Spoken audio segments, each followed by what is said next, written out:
is the Big O Show. This is the Big O Show. This is the Big O Show.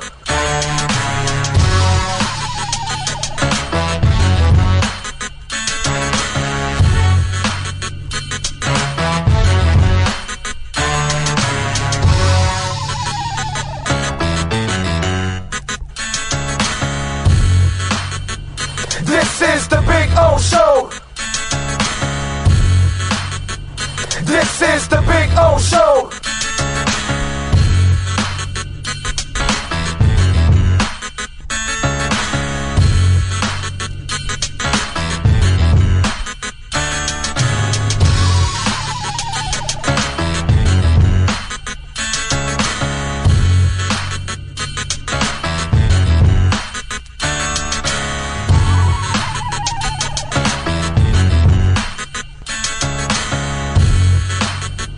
This is the Big O Show.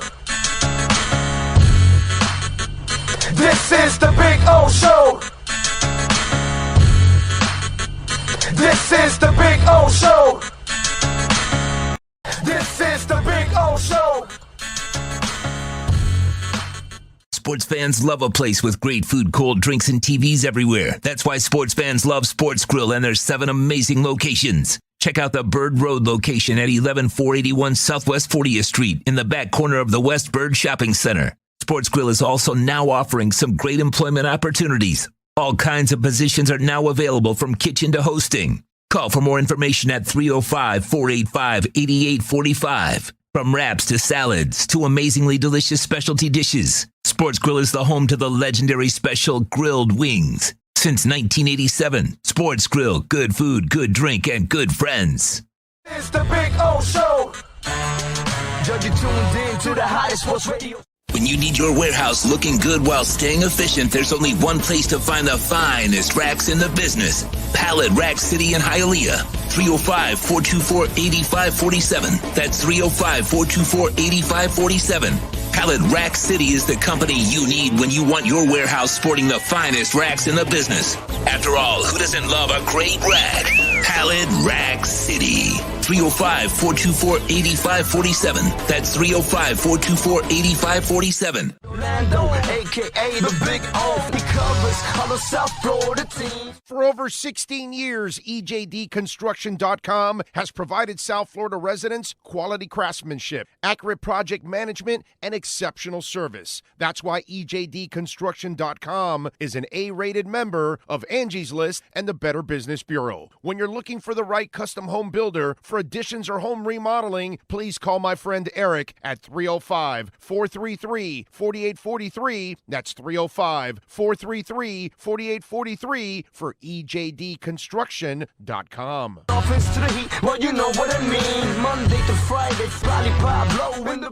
There's no need to drive around South Florida wasting valuable time looking for a new or certified pre-owned Acura. Go to the #1 volume sales dealership in the Southeast United States. Craig Zinn's Acura of Pembroke Pines. Purchase with pace and space in a dealership tailored to your needs. From home buying to providing that personal touch. Contact the 2020 Satisfaction Award winner Craig Zinn's Acura of Pembroke Pines. 888-776-5123. That's 888-776-5123. Or visit them at 15601 Pines Boulevard in Pembroke Pines. Show O's on the radio, the top's where we gonna go, Miami, that's the way we roll. Folks, you can support the hardest working sports talk show in South Florida through Cash App or Venmo. Just search Cash Big O Show. Support us through Cash App or Venmo. Cash Big O Show. We thank you for your incredible support. On the morning show, Big O, no one has a similar show. Talk sports, talk plays, talk... If you're a Miami sports fan, then there's only one store to go to, and that's Caneswear at Miami Fanwear in Davie. They're your one-stop shop for all your Inter Miami CF, Canes, Dolphins, Panthers, and Marlins merchandise. They have hats, t-shirts, game day jerseys, and so much more. Located at 2511 South University Drive in Davie, and open 24/7 online at caneswear.com or intermiamiwear.com. Call them at 954-835-5597. Caneswear, the spot where Inter Miami and all Miami sports fans shop. Live and direct, because nobody do it better than Big O. go in a second from sunrise. Listen live. When you're ready to purchase a new home or refinance the one you have, American Dream Lending will make sure your loan experience is easy with fast approvals and quick closings. With many loan programs and competitive rates, now is the time to turn your dreams into reality. Ask about special financing for veterans. They never charge an application fee and you will work directly with one of their experienced loan professionals. Stop dreaming and contact American Dream Lending today. 786-802-1727 or online at adreamlending.com. The viewpoint, statements, or beliefs expressed on the following program by the host, guests, or callers are not necessarily the opinions of FantasyAccess.com, Media Group Inc., ownership, management, sponsors, or website. When it comes to South Florida sports teams, very few in the media have witnessed, lived, and covered it like the Big O. Let's start the program dedicated to your favorite South Florida teams with a passion that's unmatched. The Big O Radio Show is on. Here's the Big O. Hey, welcome aboard. How y'all doing? How y'all hanging in there on a very, I would say, torn weekend, right? Because Canes won, the Heat won. Yeah, the Panthers ended up, they won and they lost because, remember, it was back-to-backs. And unfortunately, the streak ends. But, I mean, give me a break. They are 8-1, so we're good, overall. Inter, of course, they've got one more game next Sunday to end the season already. And then, of course, the Dolphins yesterday. So there was some good, there was some bad, and there was some ugly. And the Dolphins didn't have any good pretty much, except, well, you know what? I'll give the defense that first half yesterday. They did perform well, and they did show up for a half, actually, and did some good things there. But rough one, ladies and gentlemen. This is one where it is, I mean, listen, it's not like any of us were expecting to see the light at the end of the tunnel after this game. I mean, really, the season was already over a couple of weeks ago. This is just, pounding on what is a terrible season, maybe the worst Dolphin coaching staff ever, which I'm going with that right now, actually. I think this is a worse coaching staff than Cam Cameron. And so, Cam Flo has a lot to be proud of, because really, I never thought I would ever see worse coaching than I saw with Cam Cameron. I never thought I would see a worse environment than what I saw with Cam Cameron, because after he suspended Tractor Trailer, he lost that locker room, and that locker room just absolutely hated him because Tractor had been, sacrificing his ass for a terrible team all year long. And he wanted to suspend him and send him home and stuff. And then, the team revolted, and then he reversed it and made it only one game or something, but the damage was done at that point. And, they just couldn't stand Cam Cameron. And so I'm just wondering, this is what's going on with Brian Flores. He has created a terrible environment in there. And we were seeing signs, there were signs, but we didn't pay attention to the signs. Whether it's the Kenny Stills stuff, whether it's what went on with Chan Gailey, the whole situation with Tua and Fitz last year, all these different things that were happening that, we kind of gave the coach the benefit of the doubt because the results were happening. Now that the results are nowhere in sight, the coach is no longer going to get that, benefit of the doubt. And that's the problem now. And it just looks like it's a polluted environment. And he has to settle for really weak coaches. And he can't get any strong coaches. And if there's something every new coach needs, man, they need help. They need help. They've got to get the right coaches. They've got to be surrounded by the right coaches. And they're not. And that's it. That's an enormous problem on this team. It is a remedial coaching staff. It is a pathetic coaching staff. These are guys that have no business being in the NFL coaching. Maybe they should be assistant coaches. Maybe they should be quality control coaches. They should be having secondary roles, learning the position that they're coaching at right now. You know, this is the problem right now with this team. None of these guys are real offensive and defensive coordinators, offensive line coaches. None of them have ever succeeded in any of this. You know, and I was having this conversation with Omar, and he'll join us at 10:30. And you know, he was trying to make the point of that Flo has coached all over, but Flo has never actually had success anywhere except as defense. So now Flo got rid of Changeli, and that was a luxury for him because he didn't have to worry about the offense because Changeli knows the offense. You know, in the end, listen, everybody's going to fall on this sword, unfortunately. Whether it's Cam Flo, whether it's Greer, you know, everything that's going on right now, it's just a disaster. Nothing is working out. And everything looks terrible, from the picks to the players to the coaches to the schemes to the results to the environment, everything. It's so weird how Flo creates a dysfunctional offensive system. It would have been great if it was like it was supposed to be, that one guy calls the plays and Charlie Fry can give him a tip on that play, like, hey, I see this or whatever. But if Charlie can change the play, then, you know, that whole collaboration bullshit, that's just stupid. I mean, if Flo really thought a collaboration was the right way, Flo has no business being a head coach. None. Zero. You know, and that's kind of where I'm headed, I think, towards the end of the year.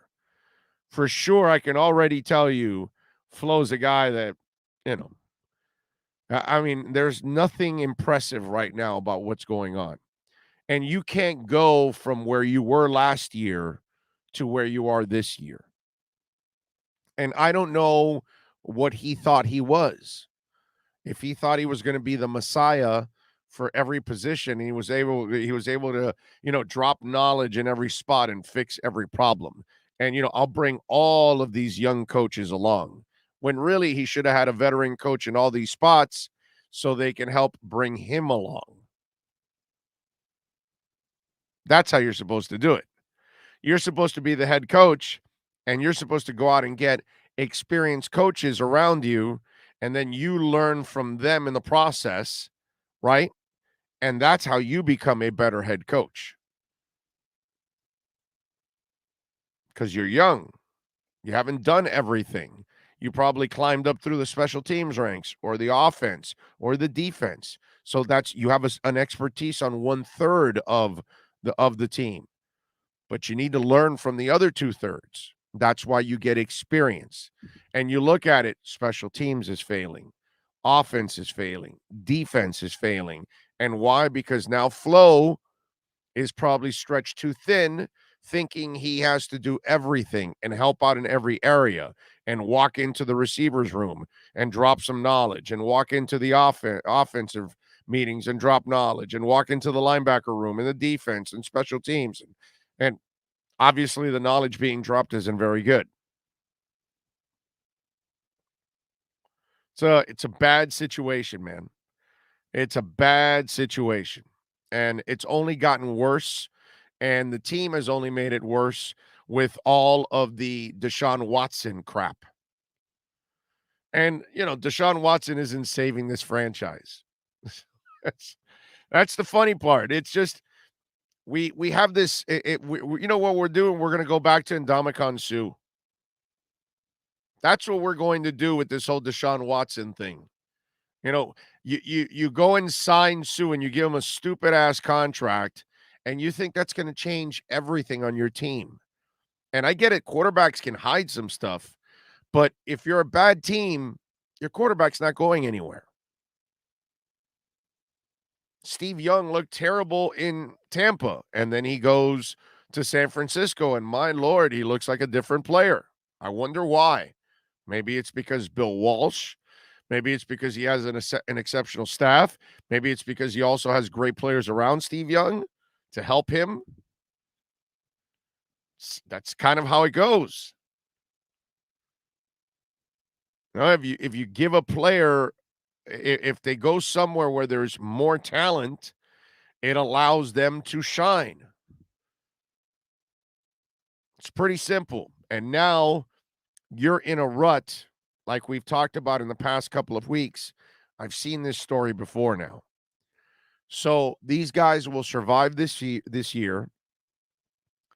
They'll bring them back next year, and it'll be the whole, okay, prove that last year was an aberration, all that crap. And you're going to kill yourself to try to make all kinds of crazy moves to try to save your job. And then all you do is make it worse. And you prove that you really couldn't save your job, and you end up firing everybody. I've seen this story before. I know exactly the path that we're going down now. Because they're not going to fire these guys at the end of the year. I know that. You can tell by them trying to make the Deshaun Watson move. So it's okay, this didn't work. Let's get over to this. But Flo is going to kill himself to try to get a staff again.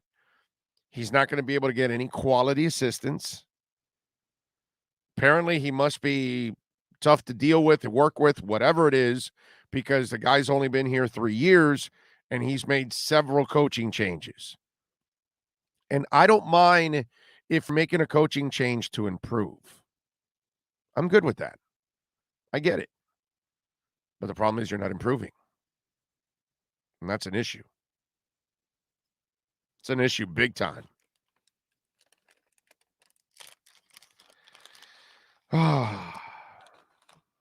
What are you going to do? Lisa says, yet another Belichick head coaching offspring failure. Can't think of one disciple of Belichick that has done well on their own. None have winning records. No, none. And Vrabel just played for him. He wasn't one of his disciples. So really, Belichick can't be credited for that because he didn't coach for him. Only played for him. So yeah, no, it's tough, man. I don't know what else to tell you. I've been through this. You've been through this many times over. We've been in this scenario. We know what it's like. And this year, because we had expectations, oh man, it's brutal. Absolutely brutal. Let me see what we got here on the oh, and by the way, it looks like Travis Henry, he may have suffered a foot injury, and he's going to have an MRI, and they think he could be done for the year. And I hope he's not, because, as football fans, we get cheated out of a guy like that. That's no fun. I want to see Travis Henry do his thing. But it also shows you that no matter how big, how strong you are in this league, it will break you down. Doesn't matter. Eventually, you're riding the horse, you're riding the horse, you're riding the horse. And that horse is going to break down. And I don't care if you're Earl Campbell. I don't care if you're Derrick Henry. I don't care if you're Christian Okoye. I don't care if you're Dante Culpepper. I don't care if you're Cam Newton. I'm talking about some of the biggest, baddest dudes that have ever played in this league, and they all break down eventually. It's a brutal game, man. There's going to be one hell of a test now for the Titans. We'll talk about that later. Manuel Malo, thank you, sir, for a little love on the super chat. He says everyone in this black hole of a franchise needs to be held accountable, from the owner all the way down to the water boy. What an embarrassment. I agree, Manuel. It's disgusting what's going on. I mean, there's no other way to put it. There's no other way to talk about it. It's a flat out embarrassment. It's just to watch how you can't. You're so incompetent. It's beyond me how incompetent this team is. It sucks. It really does. Ken Rosa says the coaching is the absolute problem. Watching the Jets backup pull a W is sad, seeing we can't even beat the Jags. Yeah, but the Jets they still have a better offensive line, even without Mekhi Becton. And they have LaFleur's brother is there as the offensive coordinator. So they have better coaching. They have a better offensive line. They have a better running back. I don't know if you know this, right? You guys know this? You saw who shined for the Jets yesterday? Michael Carter. Remember the two running backs for North Carolina? The kid yesterday ran 15 times for 77 yards and a touchdown and had 9 catches for 95 yards. So, it's if your offensive line can block and give your quarterback a little time and also get your running back going, does Miami have that? No. And again, that's without Mekhi Becton. But they've got a couple of linemen there that are way better than Miami's. They've done a better job there in that sense. They've got a better coaching staff. And they've got double the wins of Miami now because they're 2-5. And Mike White's from here and also Western Kentucky, of course. 5th round pick of the Cowboys. Listen, to me, everything that they've done with Tua it couldn't be more wrong. Okay? And they've just screwed everything up, but they've screwed everything up everywhere. It's not just Tua, it's not just the offense, defense, special teams, you name it. Nothing's gone right. Nothing. There's nothing to defend here at all. The only thing I will defend is, 1, I don't believe all these players are terrible. And 2, I'm not one that is not a believer in Tua. I think Tua can definitely be a hell of a player in this league. He just needs the support. And he has zero support here. And it's going to be really tough to succeed without support. Luigi says, right on, Big O. No longer can we keep Flores because he will not be able to bring in good coaches because they know he's on the hot seat. We need to move forward. Yeah, but normally they don't do this. And I don't know if Chris Grier is willing to fire him. But that's what Chris Grier needs to do. I mean, if he wants to survive, it's probably what he needs to do. Because certainly he cannot. Right now, that staff can't coach for crap. I mean, they're so pathetic, dude. It's really a bad staff. Flo Gotta Go says, to cement your point, Flores always emphasized he was coach of the offense and defense, not just a defensive coach. Yeah, I know.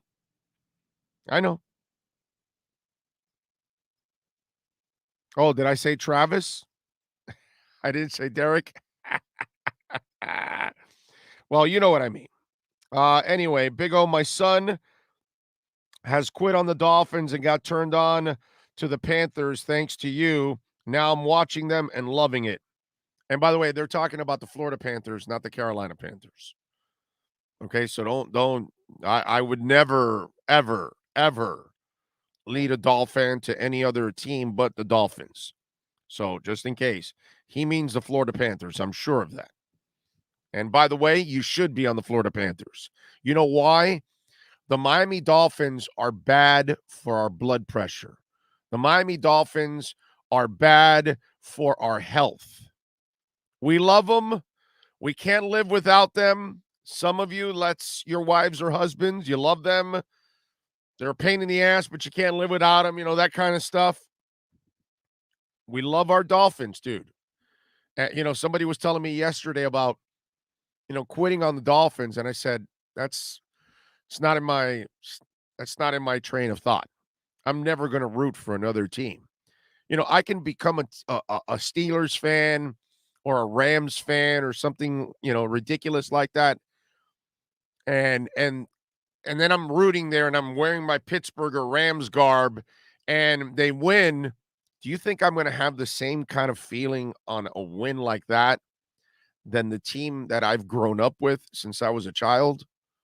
To me, there's nothing like a Dolphins win. It's a feeling that is just absolute, it's an orgasmic feeling. I love the Dolphins. I want them to win. And the worst thing is going through this hell that we've gone through for 20 plus years. But quitting on them, that's not in my DNA. I'm not doing that. It's in my soul, it's in my blood, it's who I am. I'll just, soldier on through another tough year and hope that one day they figure it out, man. That's all I can do. But quitting is definitely not an option. Not an option. That's for damn sure. Folks, don't forget to smash the hell out of the like button. It's very, very important, okay? Please. See, we do this, we're doing more winning than the Dolphins do. So please, smash the hell out of the like button. Nico Jones says Flores and company thought they could win by stripping the team of their key veterans in Manoy, Flowers, Fitz, McCain, Lawson, etc., and coach these kids up. Yep, and they were wrong. And Nico comes in with a second super chat and says, instead, this staff has failed these young players and this organization by thinking they're smarter and better than they really are. Very true. Dan Muller, thank you, sir. Super chat. I want Watson, but don't forget, he won all the games, playoffs in one of the worst divisions in the NFL. He'll be going to a loaded division and worst O-line in the NFL. And I don't know why he wants to come here. Think about that. He's not very smart because clearly, going out and meeting, what's it called? IG models, strange women to rub his ding-a-ling. That, if that idiot didn't think that was going to end up poorly, I can't help you. So now he wants to come to the Dolphins no matter what. Think about that. What the hell is wrong with you, dude? Are you mentally there? Ohio John chiming in on Venmo. Remember Cash App or Venmo? Cash Big O Show. That's where we get 100% of the donation. That's Cash Big O Show. Ohio John says, I was really hoping Flo would learn from having experienced guys like Caldwell and Gailey, but it seems like he didn't learn much from them at all. This season may be what he needed to humble himself. Well, we're going to find out, my man. We are going to find out if that's the case. Because he's going to come back next year. I know they're going to both come back next year. This is all going to be chalked up to, what's it called? It's all going to be chalked up to, okay, a bad year. We can fix it. We can make this move, that move, and turn it around and all that kind of stuff. I know I've been through all of this already. You've been through all of this already. Many times over. We've all seen this. It's not a story that we're not used to. Let's put it that way. Big O, time to fire Greer and Cam Flo, then promote Marvin Allen and hire Joe Lombardi from the Chargers. Guys have been guys been a coordinator coach for a number of years and spent a lot of time with Breeze in New Orleans. Well, it all sounds good, but again, no guarantees either. I get it, but it's all, They're all unproven people, and we're giving them the same. It's the same thing that we've gone through, and it's a roll of the dice. It might work. Don't get me wrong. It might work, but I just still have a problem believing that all these players are terrible. I just do. When I see this lack of preparation, guys don't even know where to line up. Did you see that kind of stuff last year with Gailey? No, right? It wasn't as bad because you had experience. You had an experienced coach preparing your offense. And at times last year, you had a 17-year veteran that has seen everything in a chaotic situation because that's all he's ever been in. So it prepares you a little better. I already told you the problem with all of this. You've got an inexperienced head coach that hires an inexperienced offensive coordinators and an inexperienced offensive line coach with an inexperienced offensive line with an inexperienced quarterback. Who does that? Do you know how freaking stupid you have to be to think that that equation is going to work? Let me build a house. Okay? All right. What I'll do now is I'll go get some mud, some silly putty, a little Elmer's glue. And you know what? I'm going to go out and get thousands of popsicle sticks. And I'm going to build myself a house. That house for sure will stand the test of time. I mean, that's basically what you did with your entire offense. You built it with one issue after another that is going to absolutely cave in.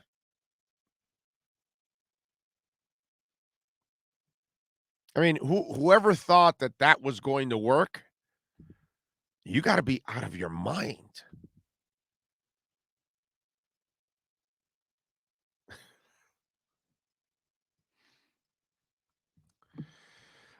Big O, you say we have talent, so how many games could Coach Shula squeeze out of these guys if you were coaching them?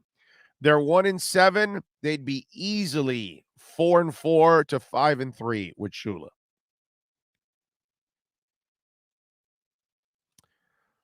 Brother, they won with Woodley when he couldn't even pass the ball. I saw him win with a scab team. I believe he went, was it like 5-3 or something? Yeah, I'm getting some music news here. Ooh. Well, I think I know where I'm going to be January 17th. At the Parker Playhouse. Bruce Dickinson, lead singer of Iron Maiden, at the Parker Playhouse. It's all screwed up, man. This is just all screwed up. Big O, I noticed that Tua has zip throwing to his left, but to his right, it takes a long time to get there. Notice most of his good throws are to his left, only sideline and dump offs work on his right. Well, he's lefty, dude. You know what I mean? It's kind of the way it is. Now, here's the thing. They never roll him out. They never run boots and waggles. They never change the launch point. They have him drop back every single time. There's no creativity whatsoever on that offense. None. So unprepared. It's disturbing. It really is. You wonder, like, sometimes you'll run into somebody and they're, an athlete, high school, college or something, or maybe even after. And you talk to them and you can tell they're not very bright. They even struggle to, put together sentences or or they'll struggle with spell, and you wonder, like, dude, how'd you get through high school? How'd you get through college? Did you have a degree? You were even accepted? You know, that kind of stuff. And so you know that they were helped because of their athleticism. Sometimes that's what I wonder. Like, I look at this Dolphin coaching staff, and it's like, how did you guys get here? None of you belong here.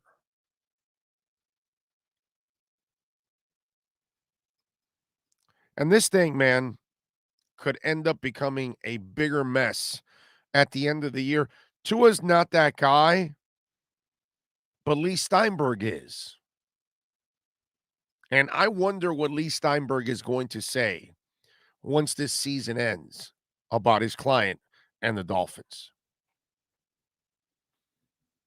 Because I'm sure Lee Steinberg has already had a conversation or two with Flo and Greer, and probably in not the nicest of terms told them, you know, all you're doing is effing up my client.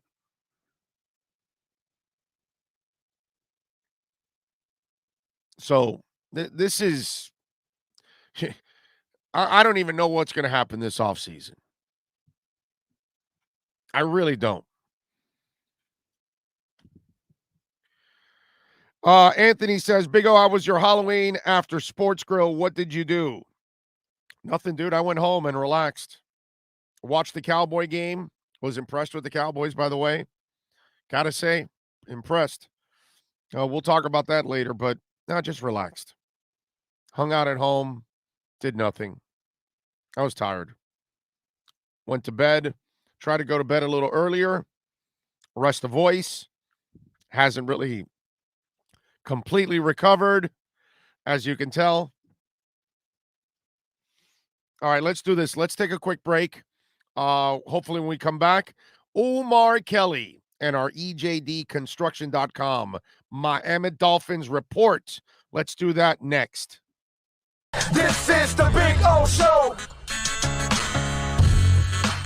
Sports fans love a place with great food, cold drinks, and TVs everywhere. That's why sports fans love Sports Grill and their 7 amazing locations. Check out the Bird Road location at 11481 Southwest 40th Street in the back corner of the West Bird Shopping Center. Sports Grill is also now offering some great employment opportunities. All kinds of positions are now available, from kitchen to hosting. Call for more information at 305-485-8845. From wraps to salads to amazingly delicious specialty dishes, Sports Grill is the home to the legendary special grilled wings. Since 1987, Sports Grill, good food, good drink, and good friends.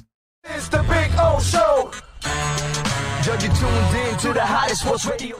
When you need your warehouse looking good while staying efficient, there's only one place to find the finest racks in the business. Pallet Rack City in Hialeah. 305-424-8547. That's 305-424-8547. Pallet Rack City is the company you need when you want your warehouse sporting the finest racks in the business. After all, who doesn't love a great rack? Pallet Rack City. 305-424-8547. That's 305-424-8547. Orlando, a.k.a. the Big O. He covers all the South Florida teams. For over 16 years, EJDconstruction.com has provided South Florida residents quality craftsmanship, accurate project management, and exceptional service. That's why EJDconstruction.com is an A-rated member of Angie's List and the Better Business Bureau. When you're looking for the right custom home builder for additions or home remodeling, please call my friend Eric at 305-433-4843. That's 305-433-4843 for EJDconstruction.com. Dolphins to the heat, well, you know what I mean. Monday to Friday, lollipop blow in the... There's no need to drive around South Florida wasting valuable time looking for a new or certified pre-owned Acura. Go to the #1 volume sales dealership in the Southeast United States. Craig Zinn's Acura of Pembroke Pines. Purchase with pace and space in a dealership tailored to your needs. From home buying to providing that personal touch. Contact the 2020 Satisfaction Award winner Craig Zinn's Acura of Pembroke Pines. 888-776-5123. That's 888-776-5123. Or visit them at 15601 Pines Boulevard in Pembroke Pines. Show O's on the radio, the top's where we gonna go. Miami, that's the way we roll. Folks, you can support the hardest working sports talk show in South Florida through Cash App or Venmo. Just search Cash Big O Show. Support us through Cash App or Venmo. Cash Big O Show. We thank you for your incredible support. On the morning show, we go. No one has a similar show. Talk sports, talk plays, talk. If you're a Miami sports fan, then there's only one store to go to, and that's Caneswear at Miami Fanwear in Davie. They're your one-stop shop for all your inner Miami CF, Canes, Dolphins, Panthers, and Marlins merchandise. They have hats, t-shirts, game day jerseys, and so much more. Located at 2511 South University Drive in Davie, and open 24/7 online at caneswear.com or innermiamiwear.com. Call them at 954-835-5597. Caneswear, the spot where inner Miami and all Miami sports fans shop.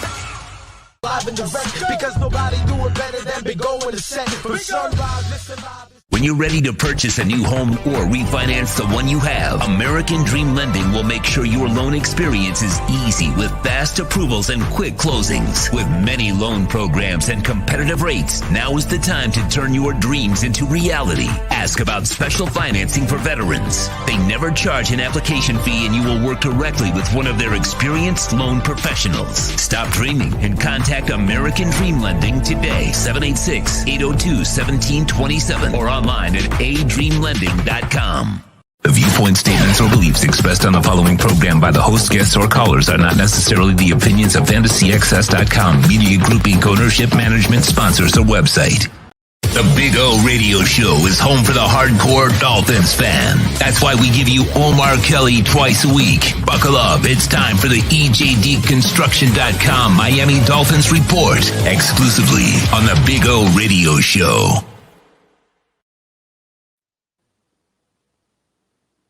All right, there we go.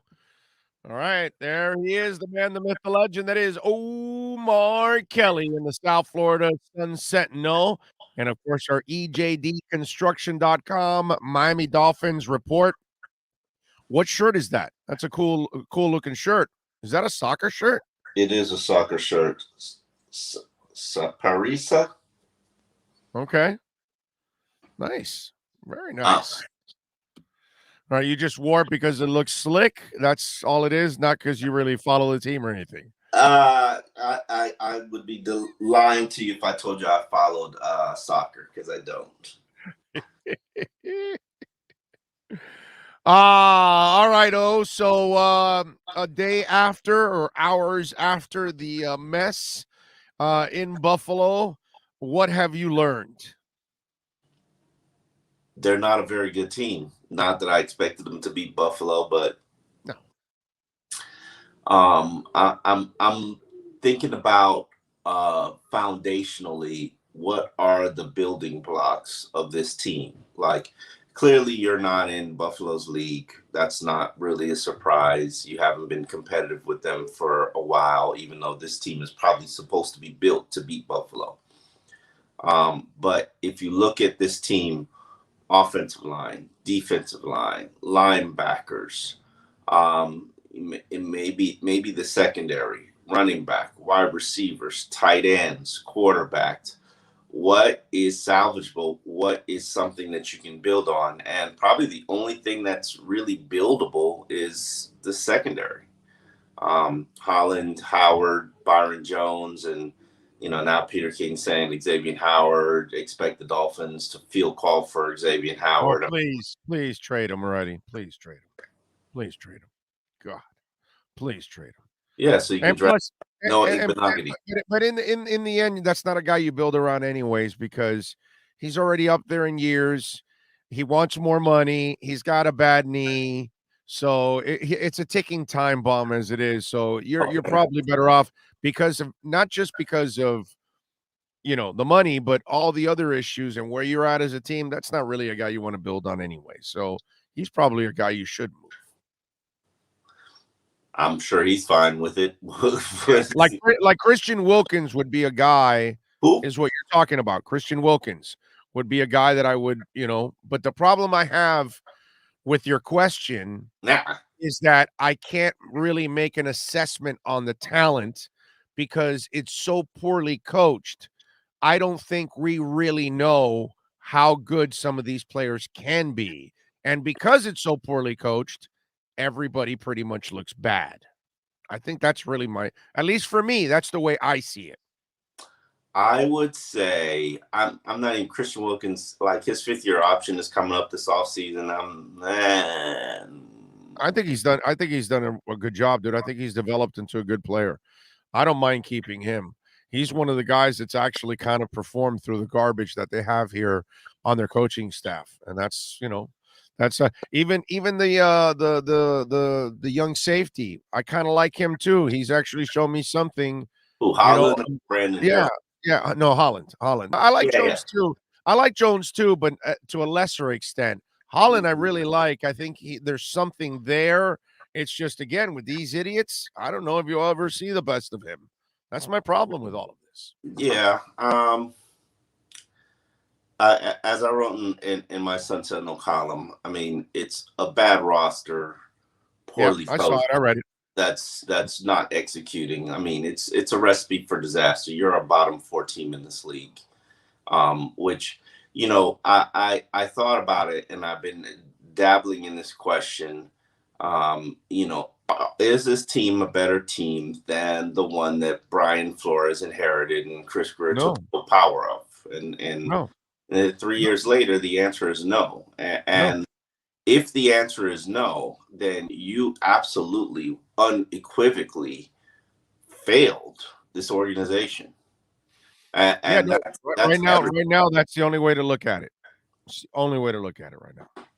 You're 1,000% right. I mean, now if that's what we, the biggest mystery and thing that has me thinking, like has my wheels churning, is what's with the 45-minute session with Chris Greer with Chris Greer and Steve Ross after the game. If you're Brian Flores, now I know this is a pivotal point. All right, he didn't meet with them, dude. He told you he was just thinking.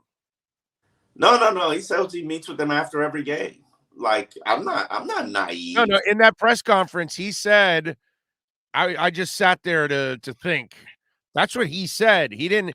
All he ever said about Ross and Greer is, when I meet with them, that'll be all private. But he said he sat in his office or whatever the hell it is to just contemplate and think and all that. And I don't know, bro. That dude better take up some yoga and some. I was born yesterday. I mean, I was born. What's the saying? Like, I wasn't born yesterday. Yeah, I wasn't born yesterday. I'm not an idiot. I wasn't born yesterday. Like, I got you. You were contemplating. Everybody's all in the same room because clearly Ross isn't flying back to Miami, sitting in these jokers' offices. Right. They're all in person. Ross has been pissed for quite a while. This is embarrassing.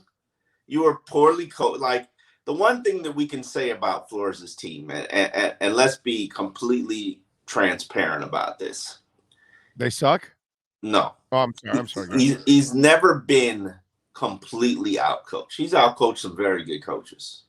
He just has never been just completely, just embarrassed by coaching, a coaching performance. And this year, yes. That's what we're seeing this year. And I think this game probably is or this opponent is probably the worst of it all. And you have to contemplate, where do we go from here? What direction? And we all know what Tuesday is. Tuesday by 4 p.m. Set an alarm. How much are we caving? Where's our final offer? What's our line? I'm sure they've had some conversation like that in person. I'm sure they've discussed this for months. And I stand on 3 first-round picks should be all you give up for Deshaun Watson. And if they don't want to do it for that, then keep it moving. But the question is that going to be enough to get it done? And you shouldn't move for that line. You shouldn't. I mean, we all know the mystery that surrounds Deshaun Watson. His cap hit next year is $40.4 million. Yeah. And if he's not suspended, you're probably going to have to pay it again. And if he is suspended, you're not going to get 3 first-round picks for him. So do you want to sit there and hold on to him because you have this, this negotiating stance that you need more than that? Like, if I'm Miami, I'm not budgeting for my offer. Right. And I think that's what they were doing. They were trying to get it on the cheap. Meanwhile, and I don't know if the report is true from Pro Football Talk, because that site throws up so many things, you know what I mean? It just, and hopes for a few of them to stick. It just, I don't know if that's the truth, but I could see where Miami, if they're really trying to make this trade, they're trying to do it now and trying to tell Houston, go ahead, take your chance. But if he's guilty, you're not going to get anything in the offseason. So that's kind of the whole thing about, did you believe that story, by the way? I don't know if you read it on Pro Football Talk that apparently they got a whiff that maybe he's going to be settling. So they backed off the table and said they wanted more. No, I did not read that. No. Yeah. Well, apparently that's what Pro Football Talk is reporting, that they were close on a deal, and then Houston got a whiff of, apparently he's going to be settling soon with the 22 lawsuits. So they backed away from the table and they wanted more for Watson at that point. I don't see, my problem is I have a hard time believing that website, because a lot of the stuff they throw out there does not end up happening. So that's the problem. They do get a couple things, but that's because, you throw up enough crap on the wall. Some of it is going to stick. They get fed by agents all the time. So right. Of course. But they've had such a boner for this Deshaun Watson story, and I understand why. Quarterbacks are clicks. You're hitting 2 quarterback markets. You're hitting the Watson market, and you're hitting the Tua market, and the Tuanons, as my friend Adam Beasley calls them. And I mean, the Tuanons are a pretty strong, rabid base of people and fans. They've been quiet after that Buffalo game. Do you know that his 3 worst performances of his career are against Buffalo? So is everybody else, Omar. Do you do the homework? Week one, Big Ben, 18 of 32, 188 yards, 1 touchdown, no interceptions. Washington, Heineke, 212, 2 touchdowns, 2 interceptions. Texans, Mills, 87 yards, 0 touchdowns, 4 interceptions. Mahomes, 272, 2 touchdowns, 2 interceptions. Tannehill, 216, 0 touchdowns, 1 interception. Maybe they are title contenders. You figured that out now? I don't know. You figured out now that the Bucs and the Bills are the best teams in the NFL? I still don't want to believe it. This is what I love about our Dolphin Nation. Now you're going to pick on Tua like, well, he sucks against the Bills. Everybody sucks against the Bills. Even Mahomes sucks ass against the Bills. Everyone. It's not a Tua thing. The problem is the people that go up against the Tuanites, they think they got, a stiffy on it, and the people that have it against Tua also have a stiffy because they don't look at it objectively. They don't look at it like they tell me, well, the Jets guy threw for 400 yards. Well, guess what? They've got LaFleur as a coordinator, the brother of Matt, so obviously way better than the crap we have here. And they've got 3 linemen in Connor McGovern and the Vera guy that they drafted. The good thing, the lucky part is Becton's out, but they still have a better line. And yesterday, the North Carolina running back, the other guy that we were going to get, the other guy, he kicked ass yesterday. Michael Carter had 15 rushes, 77 yards, and a touchdown, 9 receptions, 95 yards. We don't have a line or a back that can do that, but we're not objective with Tua. And you come out saying, well, he can't play against Buffalo. Nobody can play against Buffalo, dude. That's the problem that nobody ever sees, and they don't do their homework. Here's my and as I say, I couch this by saying the same thing, and you know where I stand with Tua. I love Tua, but I'm at the point now where I know that he's going to be a dink and dunk quarterback, and if you do not have a quarterback that can make every throw and attack every area of the field, and can strike quickly, it's going to be a long day. It's going to be a long day, and you gotta hope that he doesn't make any mistakes, or you got to give him a physical rushing attack and a brick wall of offensive line, and you got to work too hard. And so let me ask you something. You put Tua with Sean Payton. What do you think happens? Yeah, they're in the market for quarterback. Let's make it happen. And they got cap troubles, so they can't acquire Watson, but they could acquire a guy that's still in his rookie contract. Hey, maybe it's a perfect storm. No, it is a perfect storm. That's my point to you. If I get Sean Payton to get Tua will be a Pro Bowler with Sean Payton, because he'll know how to design the damn offense so the kid can have success. He'll give him an offensive line. He'll give him a running game. I think some guy named Alvin Kamara. I think that's the guy's name. I think he might be half decent, maybe. He might be a mediocre average running back, but he's better than what we have here. You know what I'm saying? And so it's a whole different ball game if he goes to New Orleans and he has a guy that actually understands quarterbacks and can develop them. I'm not worried about that or what can be. I'm looking at it yards after I'm looking at it from a philosophical standpoint. Is that the type of offense that I want to run, where I want to work super hard to score points? I mean, there's a reason you're the second worst scoring team in the league, and it's not Tua's fault. I know that. It's everybody's fault. It's everybody. It's everybody. And last year they were bailed out by Chan Gailey and Fitz because they were the experienced people. Now all you got is inexperienced offensive coordinators, an experienced offensive line coach, an experienced quarterback, an experienced offensive line. I mean, everywhere is inexperience. They got nobody to hang their hat on. They got nobody to lean on. There's no Brandon Albert on the line. You know what I mean? There's no Mike Pouncey on the line. There's no Chan Gailey setting everything up. There's no Fitz, who has, yesterday some guy, I guess he was a big, he loves the novels of Tom Clancy or whatever was on the thing. Well, Fitz could handle it better than Tua. And it's like, yeah, dude, Fitz for 17 years has been a backup in chaotic situations. He's used to what Miami was, because that's what he's been his whole career. Wherever he's been the fill-in guy, the guy that comes in the worst situations, when they change coaches, whatever. That's all Fitz knows. So when Fitz got here, he can work in chaos.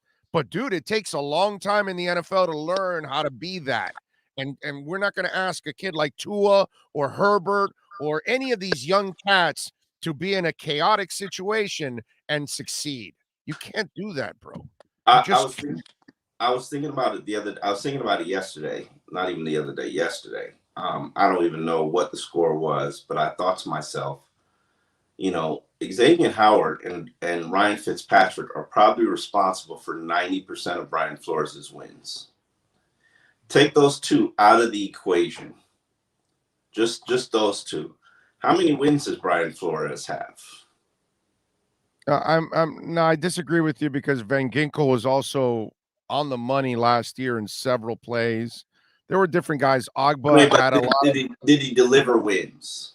Yeah, he did. He actually didn't. He score and everything. I mean, the guy helped out in certain games. He had a knack last year for being at the right place at the right time for some game-changing plays last year. But I understand where you're going. Okay, I understand where you're going. No Xavier Howard. He doesn't have a win this year. No Ryan. Chan Gailey, bro.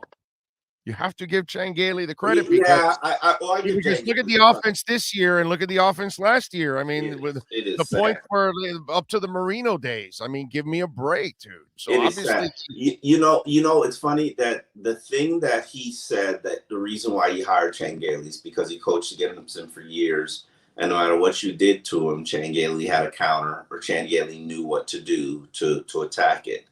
Dude, he hired Gailey because Chris Greer talked him into hiring Gailey, because it's Chris Greer that had the connection with him. Never heard that before, but anyway, yeah, you know, whatever he says on the thing, that's fine, but you know, he's not going to tell you his conversations with Chris Greer behind the scenes. I had never heard that before. That's the first time I've ever heard that. He was here with Chris Greer. That's why I'm saying there's a connection, you know.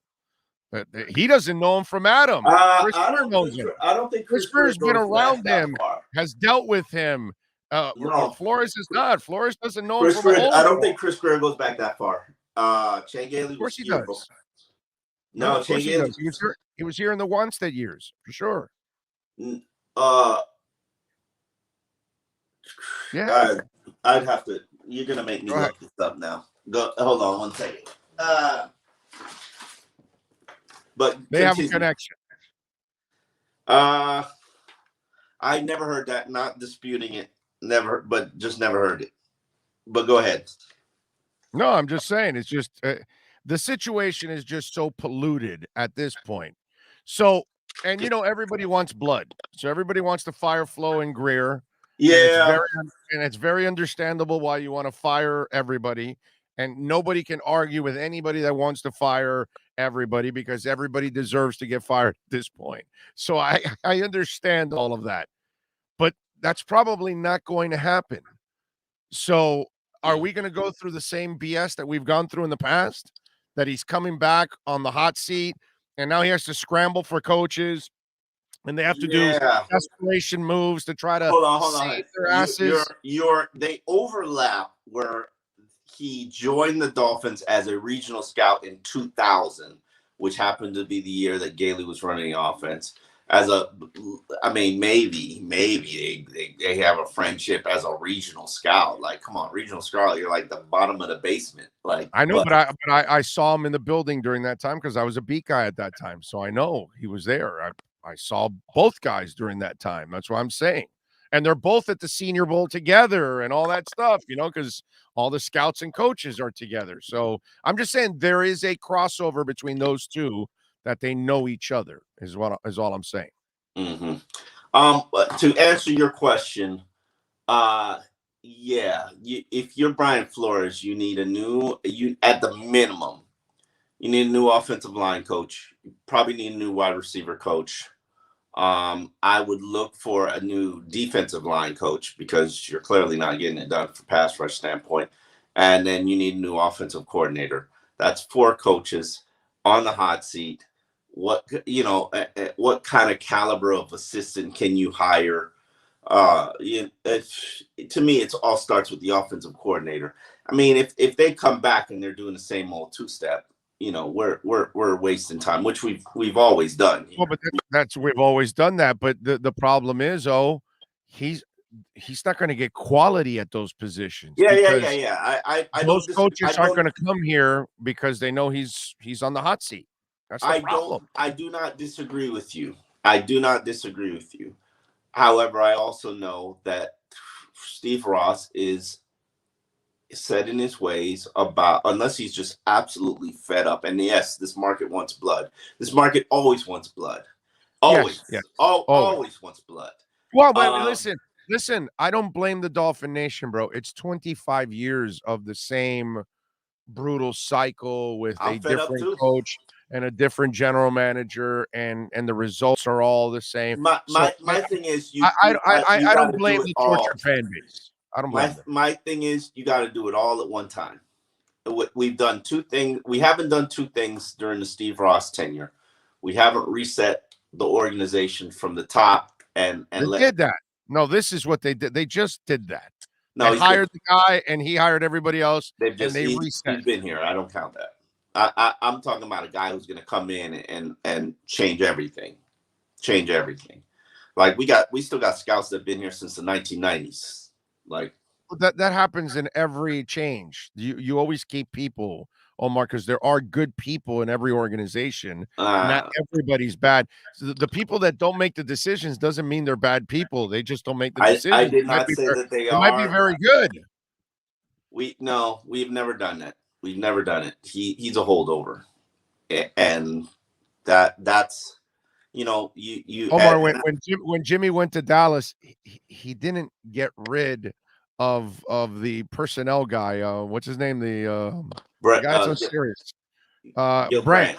Gil Yeah. Brandt. He didn't get rid of Gil Brandt, my brother. I don't care. He didn't get rid of several scouts in the Cowboys. He kept them because what you do is you go over their reports and you see what they don't make decisions. It's the general manager that makes the decision. There's lots of people that have opinions. That doesn't mean that they're bad people, Omar. You have to then look at it and you say, okay, Gil Brandt, I'm not going to get rid of Gil Brandt. He's not the problem why the Cowboys were so terrible at that moment. So he kept Gil Brandt. And by the way, if he doesn't keep Gil Brandt, he doesn't draft Troy Aikman. Big O, I don't care. Listen. Listen. I give you solid substance of history that contradicts everything you said, and you say, I don't care. No. I'm at the point where, I mean, you know where I've been for the last couple of weeks. Like, you got to do something you haven't done. You got to get off this hamster wheel, man. Somehow. No, but Omar, making good decisions has nothing to do with cleaning the entire house. Okay? There are people that are good employees in every corporation that you go to. Are they making good decisions with people that are in the house? You don't know that because there's only one guy making decisions. And that's how Chris Greer got his job. And that's Flo. And that's how don't do that. Don't do that. Don't do that. On the team. I don't like that. I hate when you do that. Chris Greer, I mean, Flo ain't in charge. Chris Greer is in charge. Flo is not in charge. Chris Greer is in charge. And I'm starting to realize that the biggest screw up that Chris Greer made was hiring Brian Flores. Bro, he was a coach of the year candidate a year ago. And by the way, Dave Wanstead also won coach of the year, and so did Butch Davis in the NFL. And that and a glass of milk doesn't get you anything. You know what I'm saying? The sun shines on every dog's ass every once in a while. Not coach of the year shine. Anyway, listen, I'm making. I am at the point now, and it's not like we didn't expect a Buffalo loss, because we did expect a Buffalo loss. My issue is they look so bad in so many areas, and this is not an injury decimated team. This is not the Cleveland. Terrible. This is not the Cleveland Browns.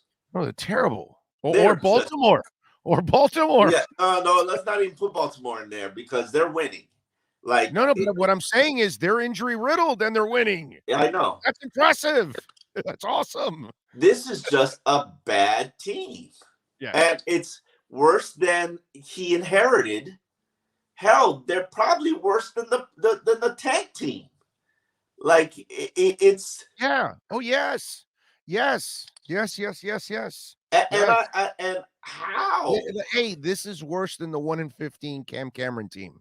No, it's not. How do you like them apples? No. How do you like them apples? Do not accept that. Reject that. You can reject it all you want. Go through the roster. I'll take that roster. I know that roster intimately. Because it's got experience, that roster. No, that roster, by the time they started losing games, that roster lost like 24 guys to injuries and whatever. No, that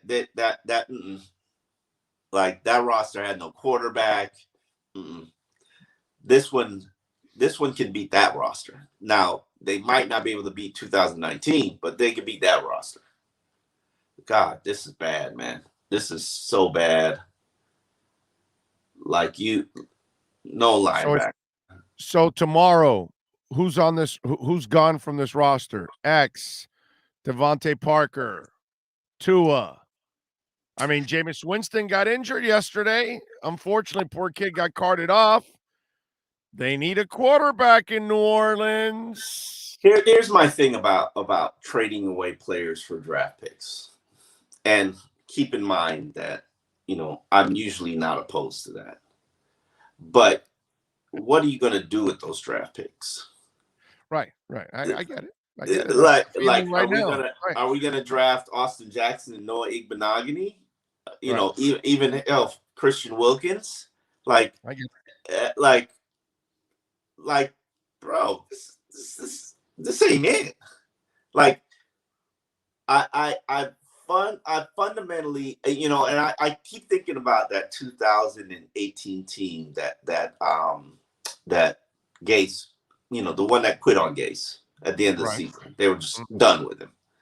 And I'm thinking to myself, like, man, that team would kick the snot out of this team's, and how do you regress that bad? How do you go that bad when you are, it was so, like, you really stunk it up this offseason. You really did a bad job. Like, oh yeah, colossally bad. Like, yeah. And I truly believe what a lot of people are thinking, and I agree with them, that the fact that you cut all that experience from your roster on your coaching and in your roster, I think that's what really hurt the foundation of this team. And there just isn't enough experience around that people can lean on, or experience that can lead. You know what I mean? And that's where I think, Flo made a bad decision, that he went younger with his roster and his coaching staff. And now he's paying the price because he's a young coach. He should be surrounded by veteran coaches. That's what I opened up with today on the show, is that he needed to be surrounded by older coaches. So as a young head coach, he could then absorb all of that information and grow from it, because he could get better in learning every phase of the game. By him having all this inexperience, it just, he doesn't have the foundation. I wrote that 2 weeks ago. I wrote that the players said that, the loss of veteran leadership in terms of Flo needing a gray beard, wrote the players say loss of veteran leadership is what's really hurt us. Players for sure. Yeah, that's for sure. So my question is, like, where do I go now? Like, this is about lessons learned, like, in this process. And now the new lesson is draft picks, trading away players for draft picks isn't the magic, isn't the golden ticket. Like, and especially when you got good established players who are good and can win you games. Now, do I want to trade X? Yeah, probably, but well, you're not going to be. You're not a year away from a championship, right? You are not. So but if you're 2 or 3, feeding into this habit of trading away good players for draft picks that become average NFL players. His knee is a time bomb. You and I know that. I would get it if he didn't have a bad knee, or maybe even the domestic issue. But with a bad knee and wanting money, and you're probably, the way it looks now, you're several years away from a championship, he's not going to be a part of that championship.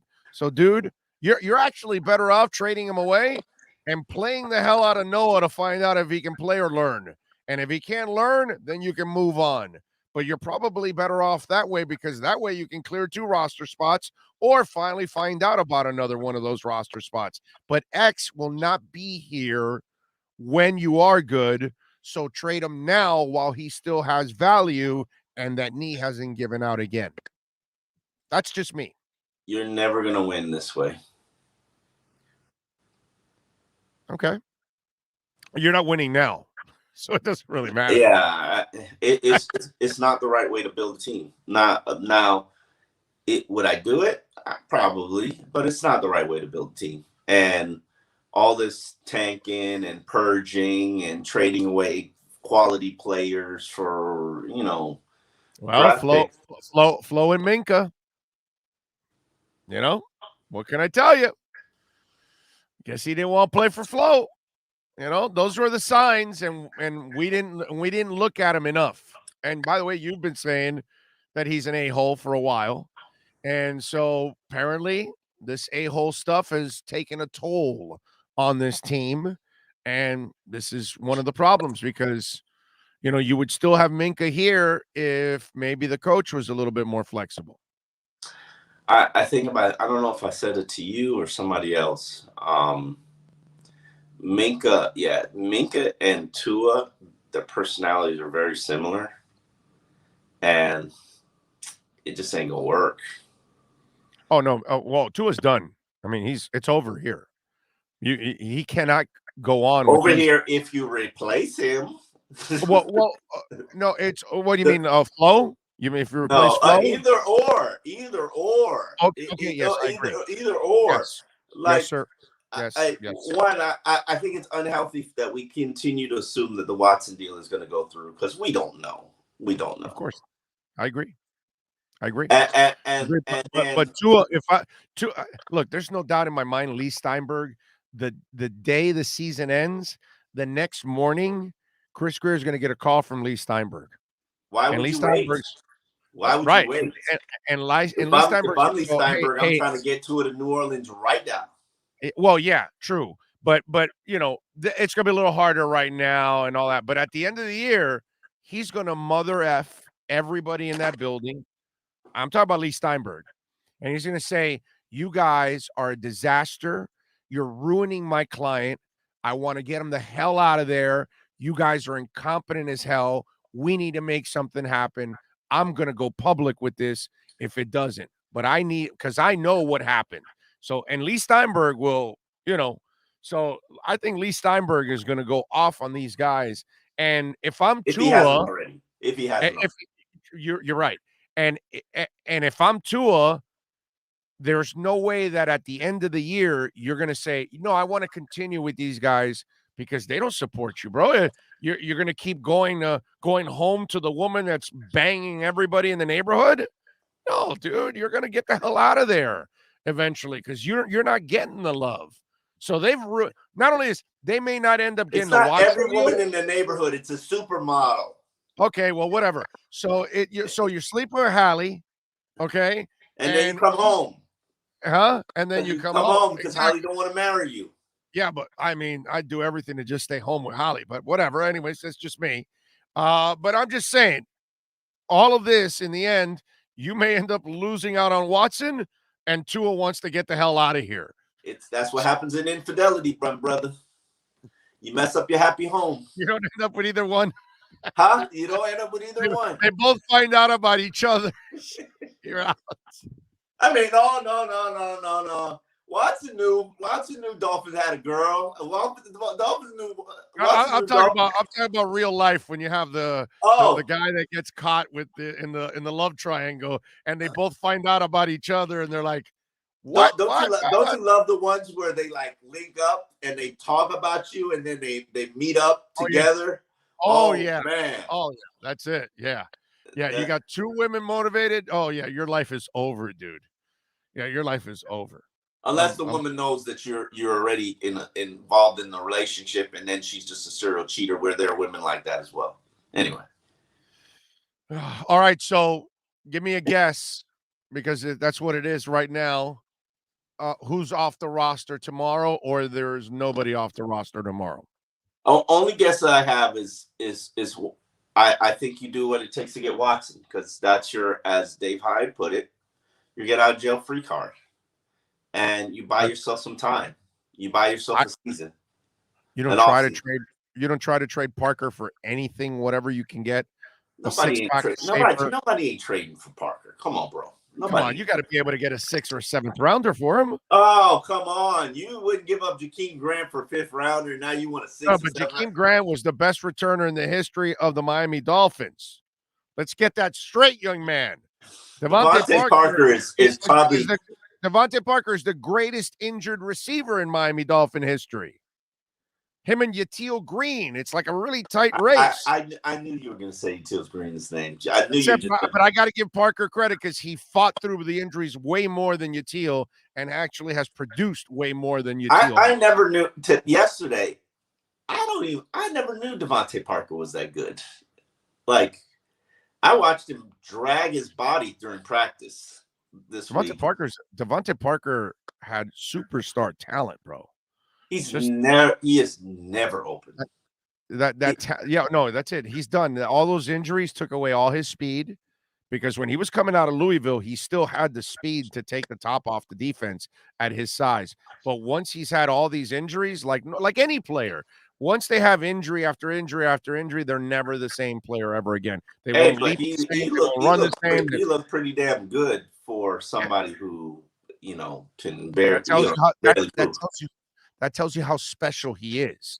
It's like watching Bernard King, and I don't know, you might be a little too young for this. I am not too young for Bernard King. Okay, Bernard King blew out his knee in a time when you would blow out your knee and you're done. It was over. Yeah. There was no ACL repair. There was no, hey, let's go get a dead man's cadaver and let's put it on and you're ready to go. Let's go. They had not gotten to that point yet. And so they did a surgery for him, and he was able to come out with the year of his life. And he played out of his mind, and he could never do it again because he did it on balls is what he ended up doing it. You know what I mean?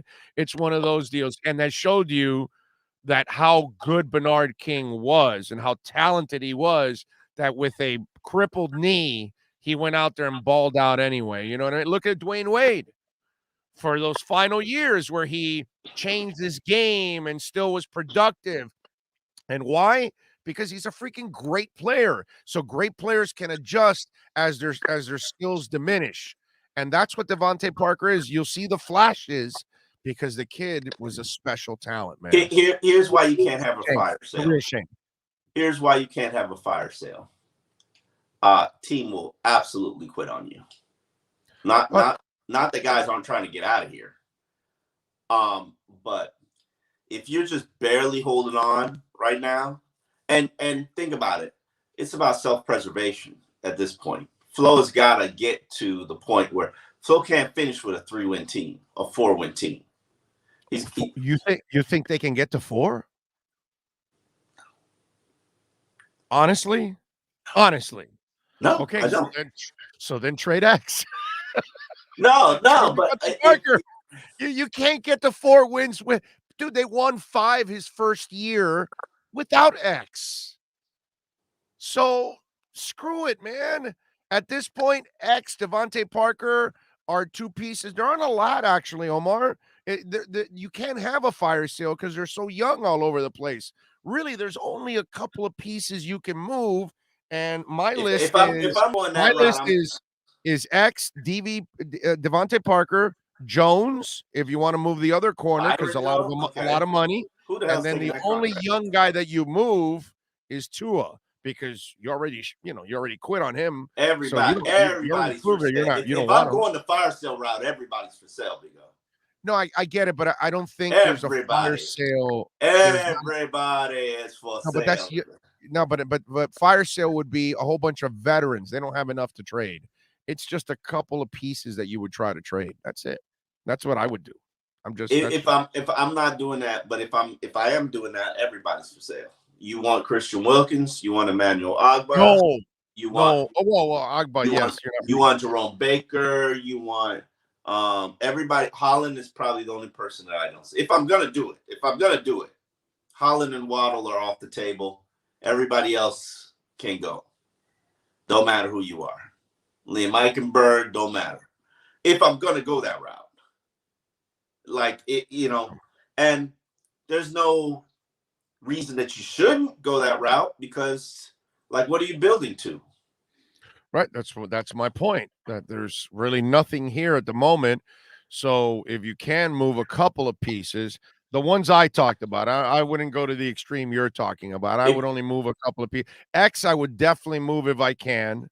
Byron Jones, I definitely move if I can, and Devontae Parker, I would definitely move if I can. And if you really have quit on Tua, you're only going to move X for a team in a contender status who thinks that he could be the finishing piece. That means you're trading X for a bottom of the first round pick, like Cowboys. They got a great cornerback. Well, they're pretty good. They got but you can put them on the opposite side of the kid. They've been trying to trade him to the Cowboys for 2 years, bro. It ain't gonna happen. Cowboys. Anyway, let me not even get into that. I'm actually really impressed with the Cowboys, by the way. Yeah, Super no. impressed.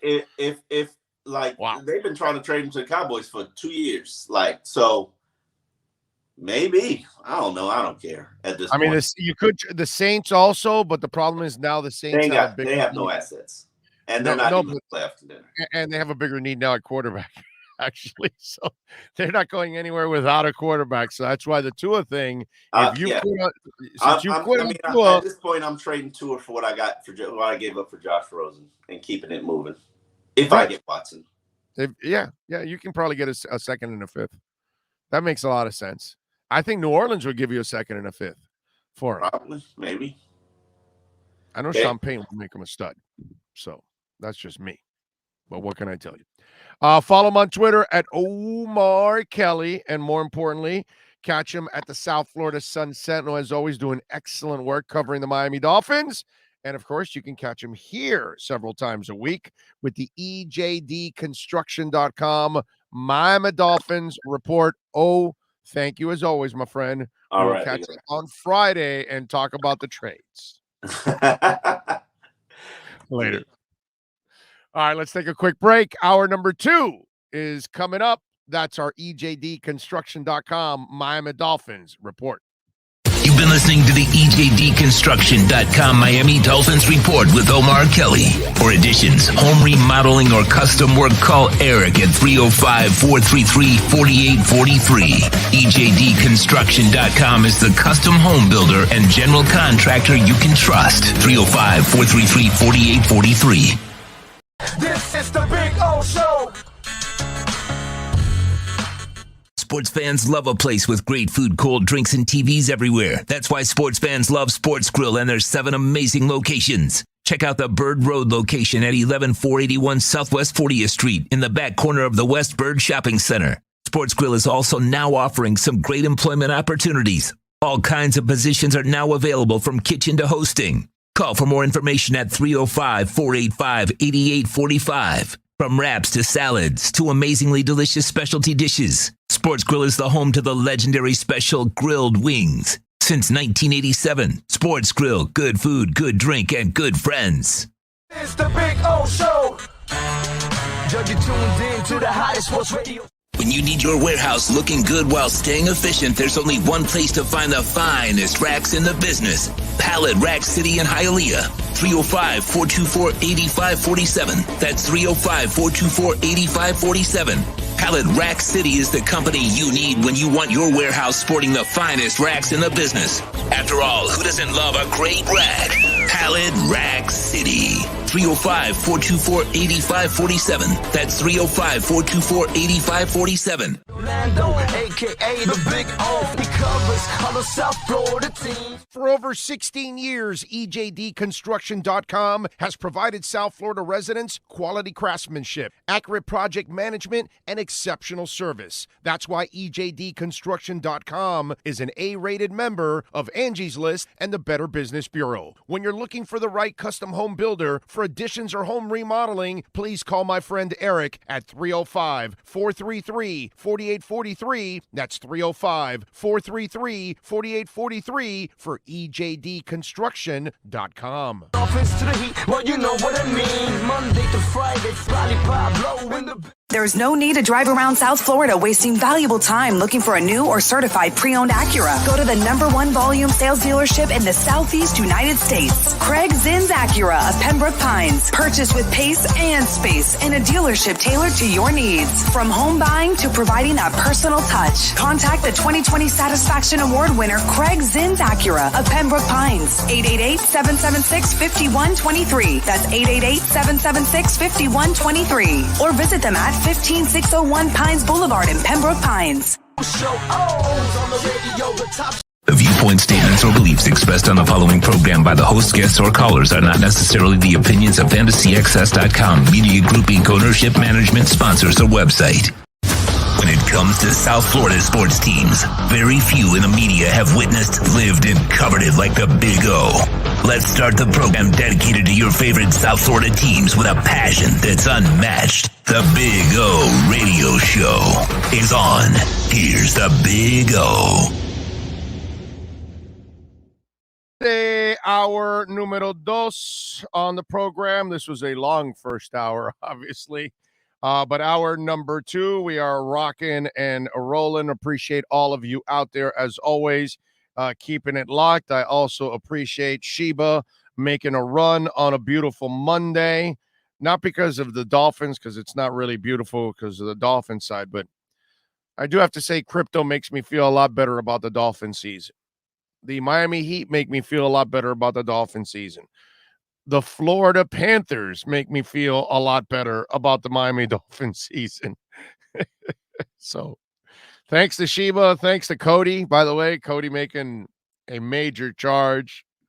Told you guys about Cody in June when it was at 18 cents. Told you again to get on the bandwagon when it was at 30 cents about 2 months ago, I say. And now it's at 63 cents or something like that. So if you got it at 18, you are loving it. If you got it even at 30, you're loving it. You're welcome. Cody is it's teamed up with Cardano. It's on the Cardano ecosystem, but it's also going to be Cardano's coin. So, and Cody has some great partnerships. It is a fantastic company. And I have been a big Cody guy for a while, and I've been waiting for it. You have to be patient sometimes.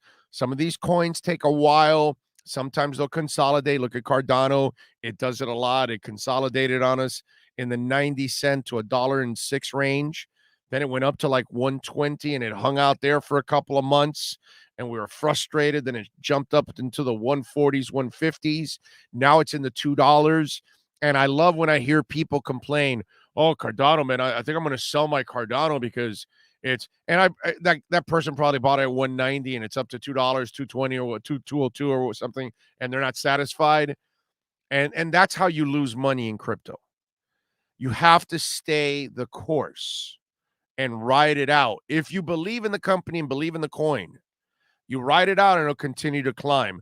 Cardano will be – it's about to make – it's actually right now – for nobody that's gotten into it, it's actually at a buying point now, Cardano, right? I believe it's in the 190 to 202 range, 203. Let me see. If I'm correct, it's 198 right now. And it's been consolidating in that area for a while. And it's very important when something goes up, then it consolidates. That's actually a really strong mark for it. Okay, that's a strong characteristic of any stock or coin. And then it'll start to climb again. And then if it finds another floor that's higher, that's also what you don't want is the entire parabolic move all the way up. When that happens, you need to get the hell out because there's going to be a major correction. Doesn't matter what it is. There's always going to be a major correction on the way back. That's why you don't buy it on the parabolic move.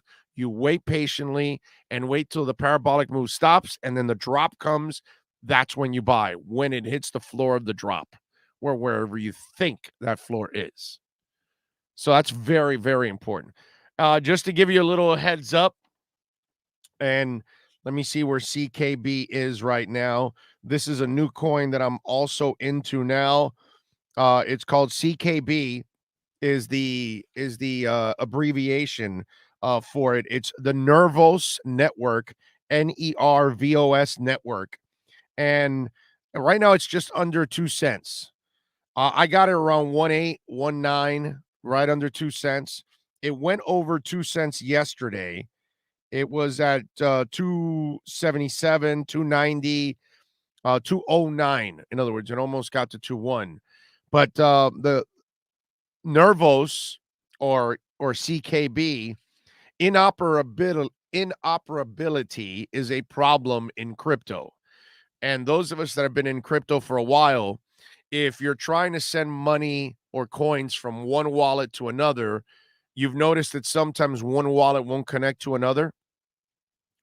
Sometimes dApps that are maybe on Cosmos or on Cardano or on VeChain or something cannot connect to one that's on what's it called, the Binance or Ethereum or something like that.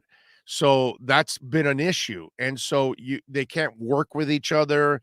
They can't work on their projects together because there's no connection.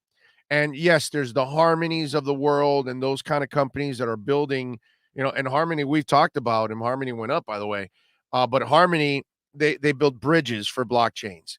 Well, they're taking it to another level. See, crypto is already, way ahead of most people in the world. 95% of the people don't understand crypto. They don't understand how it's going to be a major part of their world because it hasn't been completely adapted yet. It's in the process, but it'll take several years for the world to really catch up. And when it does, then obviously it's going to really just absolutely just explode. But this company is getting ahead of all of the issues that crypto has in the crossing and collaboration.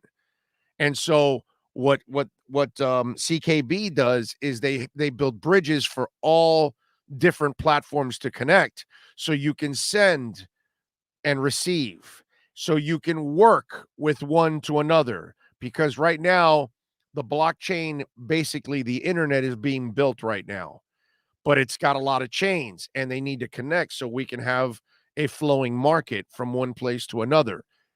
This company is doing that, and they're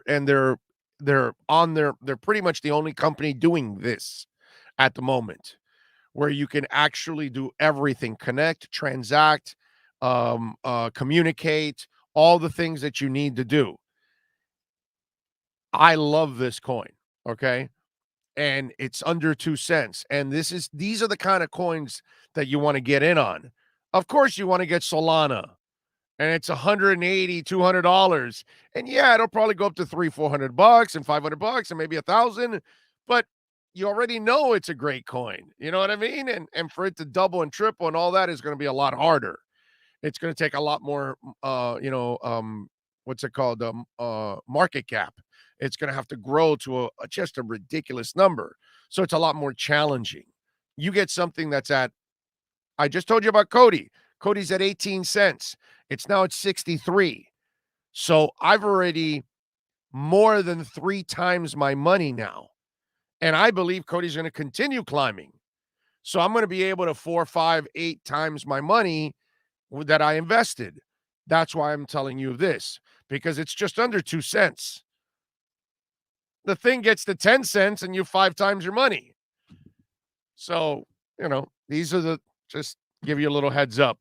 So that is CKB. You can get it on crypto.com, which you all know that's my favorite exchange. That's where I like to do my investing. Nervos Network, CKB. Okay. This is what I do. I'm not a financial advisor. I wouldn't tell you what to do with your money. I'm just telling you I love the coin myself, and I have purchased a little, and I'm just gonna sit on it. Sit on it, Fonzie. I'm just gonna sit on it, and like I have with many others, and just marinate, baby, and let it fly. So there you go. And by the way, you should go, and whether it's on the internet and wherever, look for CKB and learn yourself about it and find out a little bit more about it. Okay. Where did you buy crypto.com? There you go. I wasn't the biggest fan of his comments at the podium, but I felt like he may have slighted the play calling. Are you talking about Flo?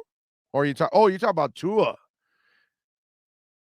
Or you talk about X? Because I thought X, they call really good plays on offense over there. I thought when X was saying that, I was like, Anyway, perhaps Tua made the comments he did because he's playing in handcuffs put there by the OC and Cam Flo. Dude, Tua knows that what he had in Alabama was way more actually substance compared to everybody else. His staff at Alabama compared to the crap staff he has here, he must feel like, what the hell is going on? Flo got to go. Thank you, man, for a little love on the super chat. That is very nice of you. When Omar says he didn't know Buffalo has championship level defense, you should have cut his camera off, JK. Thank you, my brother. I appreciate you. Okay. And it doesn't matter what it is, bro.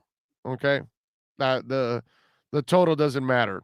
Level 2 noob, thank you for sending in a super chat.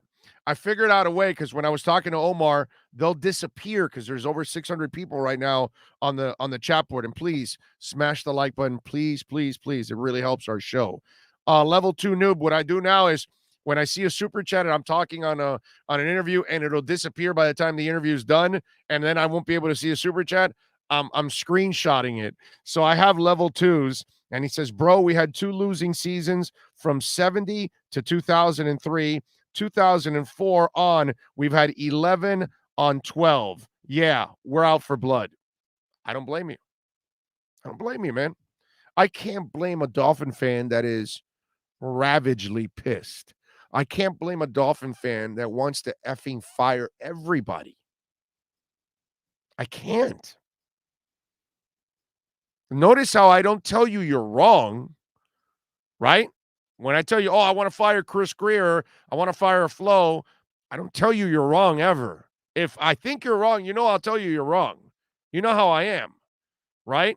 I never tell you you're wrong anymore now with any of that stuff. What I say is, hey, I understand. I'm not there with Greer. I'm still sticking by Greer, believe it or not. I know it's shocker for some of you out there because I think where Greer effed up was hiring Flo. I think Flo has effed everything up. This year has really exposed Flo, and we were blinded to some of the stuff that was going on, and we didn't pay attention to it. And Kenny Stills maybe wasn't wrong, and Minka Fitzpatrick wasn't wrong. And so now we start seeing all these other things going on. And what are you going to do? Chris Adams, thank you, sir. Another super chat that came in during the Omar interview. He says, I left you a Venmo. The saying is, I was born at night, but not last night. Does this trade happen tomorrow? Does Ross make it happen? I don't know, my friend. I don't know. That's a great question. I think there will be trades tomorrow. I don't think it'll be the Watson trade. If you ask me, and Chris, I see your Venmo here also. He says, I love the show. I'm here every day. You inspired me, and I want to start my own podcast. Any tips? Love you, brother. Thank you, Chris. I appreciate you. Be yourself. Be yourself be true to yourself and be yourself with everybody else. Because the listeners, viewers, whatever it is, they will see through all the bullshit. Okay? That's all be yourself. And whenever you do anything like this, look at the camera, treat the mic like you're in a bar, you're talking with friends. That's what I do every day. I don't try to be Mr. Diction and be perfect and give you the news. No, I'm not. No, I'm going to be myself. You know what I mean? And this is one of the things that many people have asked me, dude, why do you do it like this? Why don't you just pre-record it and dress it up? And I don't want that. I want it raw. That's who we are. I want you to see the show live. And then my man Sean then podcasts it and puts it all together. But he doesn't dress it up or anything. It's the way it came out. That's who I am. So that would be my suggestion to you, sir. Be yourself. So appreciate it out there, man. Thank you all. You have never said none that was right or made sense that I've seen. What? I've never said none that was right or made sense that I've seen. Xavier, I don't know what that means. You're going to have to resend it, my brother. Alex says, I'm honestly beyond pissed. I gave everyone the benefit of the doubt, all the coaching staff and Flo as well. I'm a diehard fan, and unfortunately, I can't sell my tickets, and I have to see this awful, I guess, team. There it is. Yes. And Alex, you know how many people are in the same position that you are in? It's bad, man. I feel bad for all the fans. You guys don't deserve this. When you read the stats of the QBs that have played the Bills, other than Tua, Omar looked like a guy whose laxative medicine kicked in while having dinner with his girlfriend's parents. Well, Frank, I did that because, well, one, we actually do our homework on this show. And I knew that at one point today, somebody was going to I didn't think it was going to be Omar, but I thought it was going to be one of you guys or ladies out there. Well, he sucked against the Bills. Boy, he can't do it against a good team. Right? Because that's the BS you get from fans, right? Well, the anti-Tua guy, right? So he can't do it against a good team. Meanwhile, Big Ben threw for 188 yards, a touchdown, no interceptions. Heineke for Washington, 212, 2 touchdowns, 2 interceptions. Mills for the Texans, 87 yards, no touchdowns, 4 interceptions. Mahomes, 272, 2 touchdowns, 2 interceptions. Tannehill, 0 touchdowns, 1 interception. So Tua's 205, 0 touchdowns and 1 interception is par for the course. Brissett's 169, 0 touchdowns and 1 interception is par for the course.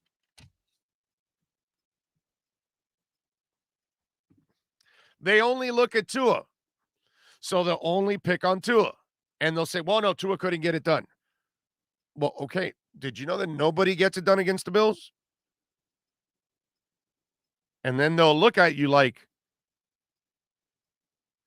because somehow or another, we know the Bills are an ass-kicking team. We know they have a great defense. We know they have a hell of an offense. So do you think the Dolphins are the only team struggling against them? Do you think Tua's the only one that can't really have a lot of success against them? No. Everyone struggles. No, but we expect a rookie player, which he is still, because he hasn't played 16 games, with a crappy line and a crappy offensive line coach and a crappy offensive coordinator. We expect them to dominate the Bills on offense.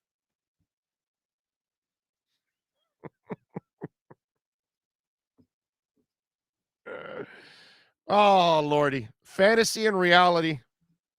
Gotta love it. Tua has no freaking help. What are you guys seeing? Tua is not an NFL QB, blah, blah, blah. Where's the help? Where's the O-line? Unreal. Digging in the trenches says, don't matter. Bills, Jags, whoever. George says, Big O, not sure if you feel this way, but I really feel fleeced by our Dolphins because I truly felt in my heart that we had this turned around and heading towards a potential championship. I'm with you, George. 2021, the tune-up. 2022, the title. I'm with you. Oh, Lordy. We got so screwed. So screwed. Big O, is Leslie Frazier underrated as the Bills DC? I remember you interviewed him a few years ago. He's a very good coach, defensive coach. He's never really gotten it done as a head coach. So that's the only thing, but he's a hell of a defensive coordinator. It's like Todd Bowles. You don't want Todd Bowles the head coach.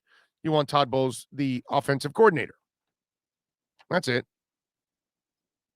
Gotti 4453 says, Tua at Bama attacked defenses. He had swagger and focus. Finn's asking him to reel it in and be a game manager and take what the D gives. Not his style. Saints and Peyton would be really good. I agree, Gotti. I completely agree with you. He has terrible coaching here and a terrible just team. It's not that the players are all terrible. It's just collectively they're terrible right now. And that's the coaching and the preparation. Please smash the like button. Very important when you're listening to the podcast, watching it on YouTube, smashing the like button is incredibly important. And thank you again, Gotti. Appreciate it out there. Very nice of you. Carlos Sainz says, to all those Herbert enthusiasts, he sucked yesterday and did not rally the Chargers to win it. He could not beat Mac Jones and the Pats. It's all, like I said, man, time will answer all. Justin Herbert looks fantastic, but he hasn't proven yet that he's a absolute franchise guy yet. He still could be Jim Everett. He still could be Jared Goff. So let's wait. Let's wait. Let's give it a couple of years. Let's find out if he can elevate. That's all. Hey, guess who gets that opportunity now to try to see if he can really be a big boy? Ryan Tannehill. Yeah. Because Derrick Henry's out now. And that sucks, especially for the Titans fans, fantasy fans, and us football fans, because I like watching Derrick Henry. He is a freak of all freaks. He's the Jim Brown. He's the Walter Payton. He's the Wilt Chamberlain. He's the LeBron James. He's just one of those type of dudes, you know? And love watching him play, man. Love watching his dominating runs. But unfortunately now, it looks like he's out. And he's going to have a MRI on that foot. We'll see. Hopefully it's not serious. But now you won't have the big nasty behind you. Let's see if the Titans can rally. And let's see if Ryan can lift them. I'm going to be interested to see that now. See how that goes. We shall find out now. Nice little test. Our coaches are awful. They're arrogant and act like they know real talent. Oh, hell no. That's what Patriot USA says. Kevin G. Tannehill got superstar receivers at least to throw to. He does, but let's see if he can now carry the team. Now let's see. He's got a good defense, got an excellent line, got excellent receivers, so he's got plenty to work with. So let's see if he can get it done. This will be a really good test for the Tanny man. Guaranteed Ryan Tannehill will have a magical injury since Derrick Henry is at. Well, I hope he doesn't get injured. I don't like seeing people injured. But I do want to see if he can, these are the things that I talk about. Yesterday I tweeted out, because I'm watching Kirk Cousins in Dallas, right? And I tweet out Tannehill and Cousins, same dude. You can win with them. There's no doubt they're solid game managers. But in the end, when you need them to lift a franchise and be the difference maker, they're going to let you down. And sure enough, yesterday when Dallas took the lead and Cousins had the time to try to do something, he couldn't do anything. Because that's not who he is. He'll make some throws and all that, and he'll help out a little bit. He'll get the ball to the playmakers and let them do their thing. But in the end, is he the guy that's going to lift everyone and make them better? No. He's a facilitator on his best day. So if Ryan has really elevated himself to being a franchise guy, he's got enough now to work with. Let's see what he can do. Because I'm sure he'll get a half-decent running game from whoever the backup is. But he's got exceptional receivers and a tight end. He's got a terrific line and a defense. Go do it now, kid. Let's see. That'll be fun. Luigi, thank you, sir. Some love on the super chat. Let's see. Irving says, young QBs who is still learning and going through the bumps and bruises of the NFL. The kid is not going to thrive here, though. this team is all on Watson, and I will be behind that when it happens. Well, you and many other Dolphin fans will be excited about Deshaun Watson. I no longer will be excited about anything until they do something to excite me. I am not going to pump myself up anymore about this team and assume that they're going to do anything whatsoever. That's what I'm going to do as a Dolphin fan from here on out. I'm going to wait till they do something so I can then get excited. That's how I'm going to do it. Why am I going to continue to build myself up every year for this team so they can let me down every year? I can't do this anymore. I have too much stress as it is in my life. I don't need this. So I love my team. I'll watch them. I'll root for them. I'll cover them. We'll talk about them. But I am not going to assume anything anymore with them. I will never assume anything at all with them ever again. I will be in complete wait and see mode. And when they do something good, then we'll talk about it. And then we'll feel good about it. But I will never, ever, ever have any confidence in this team whatsoever until they establish something that I can feel confident about. Period. Not going out on a limb for them ever again. I'm done. Okay? And I don't do it too much over the last 20 years. This has been one of the few situations that I thought was actually going to work out for the Dolphins. Parcells was the other. Okay? Yeah, I was inspired about Jimmy and inspired about Saban like everybody else. Now Ricky, it was fun, but I didn't think that was going to make any difference. Like in the end, you weren't going to be a Super Bowl team. Or in Ndamukong Suh, I was never really hyped up about that move either, as some of you that have followed me, But this year I went out on a limb thinking, you know what, I think we have the right culture now and coach, and they're headed in the right direction, and I couldn't have been more wrong. And because of that, I'll never do it again.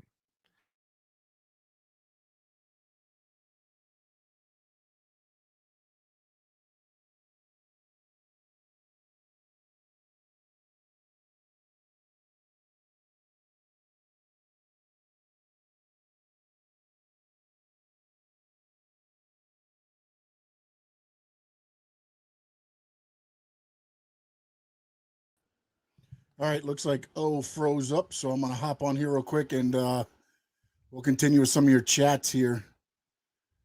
Hold on a minute. Let me look at some of these chats here. We got so many going through here. Appreciate everybody. Make sure you hit the like button. Let's see. Holden Caulfield, I feel bad for season ticket holders, as O has been talking about. It definitely is a bad feeling for all of us as Dolphin fans, and especially the season ticket holders, because you can't even get anything for your tickets now. I'm interested to know, the season ticket holders that we have on here, are you even able to get your money back are you able to get, face value for your tickets? Are you having to eat anything, or are you eating anything, or are you just going to the games to be there? So drop that. I'm just interested to see what's there. Rich V, what's up? Darren Lee, thank you. Willie Molina, I'm sure you're here somewhere. So yes, the pork neck is on the air. Irving Figueroa, YouTube wants Watson and froze Big O. It happens a lot. So you might be onto something. So hopefully after Tuesday, that will stop. 4th and goal. We're headed to the right. Like I was saying, watch the TV. If they win, great. If they lose, great. Just don't care. I'm done. I love football. I love sports, but it's a waste of time and energy right now. And honestly, right now, South Florida football, I think that's kind of the way you go. The Canes are winning now, at least.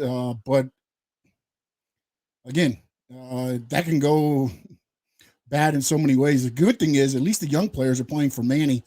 But with the Dolphins right now, nothing, and I mean nothing, is going right.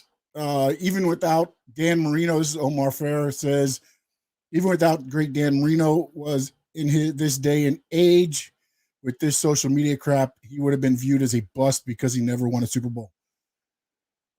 Yeah, probably. but also with some of those defenses that they had after he left, if he was on those teams, does he win a Super Bowl? Because that was the one ingredient that was missing for all his teams, was the defense. And they got that after he left. And I mean, if Dan Marino is quarterbacking those teams with Zach Thomas, Jason Taylor, and some of those defenses, Madison and Surtain back in the defensive backfield, I think he changes that zero pretty quickly, actually. Alex Diaz, what's up? You want an extra slap in the face? We don't even have our first-round draft pick. Yeah, I mean, at least we got, the 49ers pick, so I guess we can hope that they lose and get us somewhere decent, but we'll probably end up in the 14s, 15s, somewhere around there. Manny Guerrero, season ticket holder, I go because I love the pain.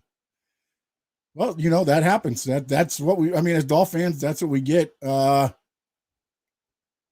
Somebody, Dana said, Donda, send your tickets here. I'll take them. I'm trying to find out where that was back at. Oh, apparently, Don, you got a bunch of people that will take your tickets. So, Big O just said, I got crypto. I don't need this. Perfect Q. I agree 100%. If Saints trade for Tua, they literally be the same team they are now. Yes and no, because I think Sean Payton will get the most out of Tua. And I think they go back to being, and again, this is a lot on, if you look at Drew Brees and Tua and you compare them, they are likely the same quarterback. So I think they take a step up possibly, but again, it's also gelling and everything else, because we know it takes a lot on a team. The ingredients got to mix. If they don't mix, then it doesn't matter what you're cooking. Sad state of affairs with our Finns. Ray Guyan, 100% agree. Probably the saddest state for a while. Let's see here. Sean, Cat for Life. Sean, please explain to me how the Jets' backup quarterback threw for more yards than Tua ever has. I don't have an answer for that. I don't. I mean, again, he's got an offense that maybe the offensive coordinators believe in him, so they're calling plays knowing that he'll make the play.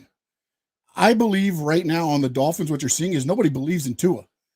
And if the coaches aren't believing in him, then they're going to call for the plays to be ran in the offensive style that he can run them. And apparently, it's all quick passes. And again, a lot of that goes on the offensive line, but also, again, you could roll Tua out to give him more time and things like that. I honestly think the offensive coordinators, one, they're young. I mean, I know they've been around for a while. They haven't called plays as much, but I think one of the issues is they just don't believe in Tua. And I don't think anybody in the Dolphins organization right now believes in Tua. And that's no matter what you do, if you don't believe in your quarterback, your team's set up for failure, because without a quarterback, look at all the teams that win. All of them believe in their quarterbacks, whether they make good plays, bad plays, or whatever. Throw an interception, coming back out next play, and we're throwing it again. They're not worried about it.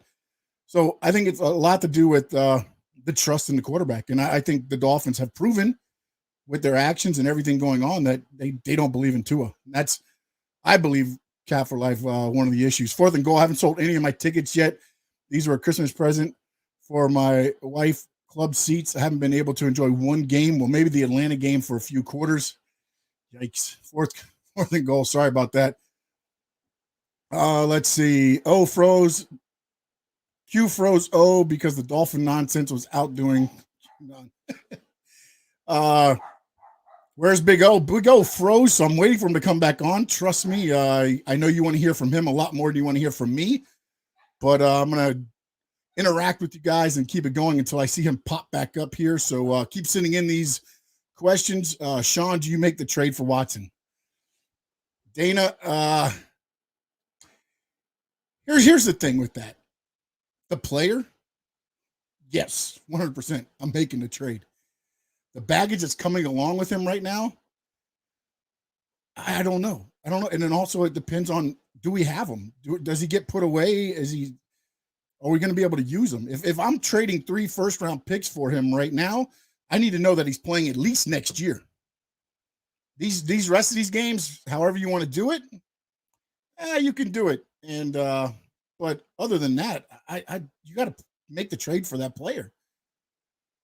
but I don't know that, again, with the baggage, with where you're at right now with the Dolphins, honestly, just throw something against the wall, see what sticks. But also, you got to know that he's going to play next year.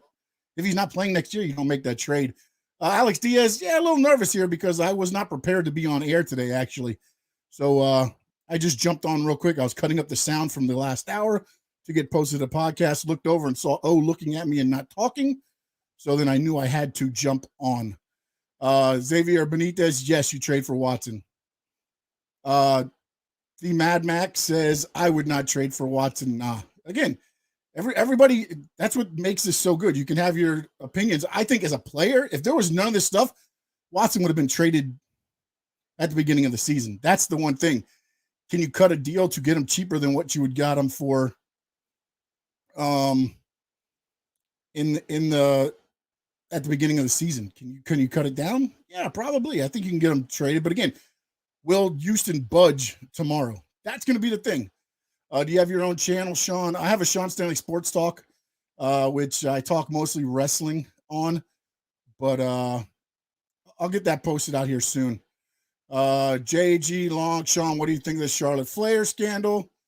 Talking about wrestling here. Again, I don't want to go full wrestling, but let's see here. Charlotte Flair is going to do anything she can do to get out of it. She's got Andrade, her fiance, over in AEW. I think you're going to end up seeing Ric Flair sooner or later over there. I think Charlotte Flair is trying to make that happen. I do not see the WWE allowing that to happen because they got too much money invested in her. There's no way she's leaving. They'll just keep feeding her for whatever and getting the best they can. Cat for Life, thank you for your service, Sean, 100%. And thank you to everybody who is serving, or has anybody that is serving as well. Breeze actually had a strong arm for a small QB. Yeah, 100%. But also those throws were made, for him as far as, getting it down. Does Miami look like the biggest hypocrites after a year of woke social justice bringing a serial rapist? Again,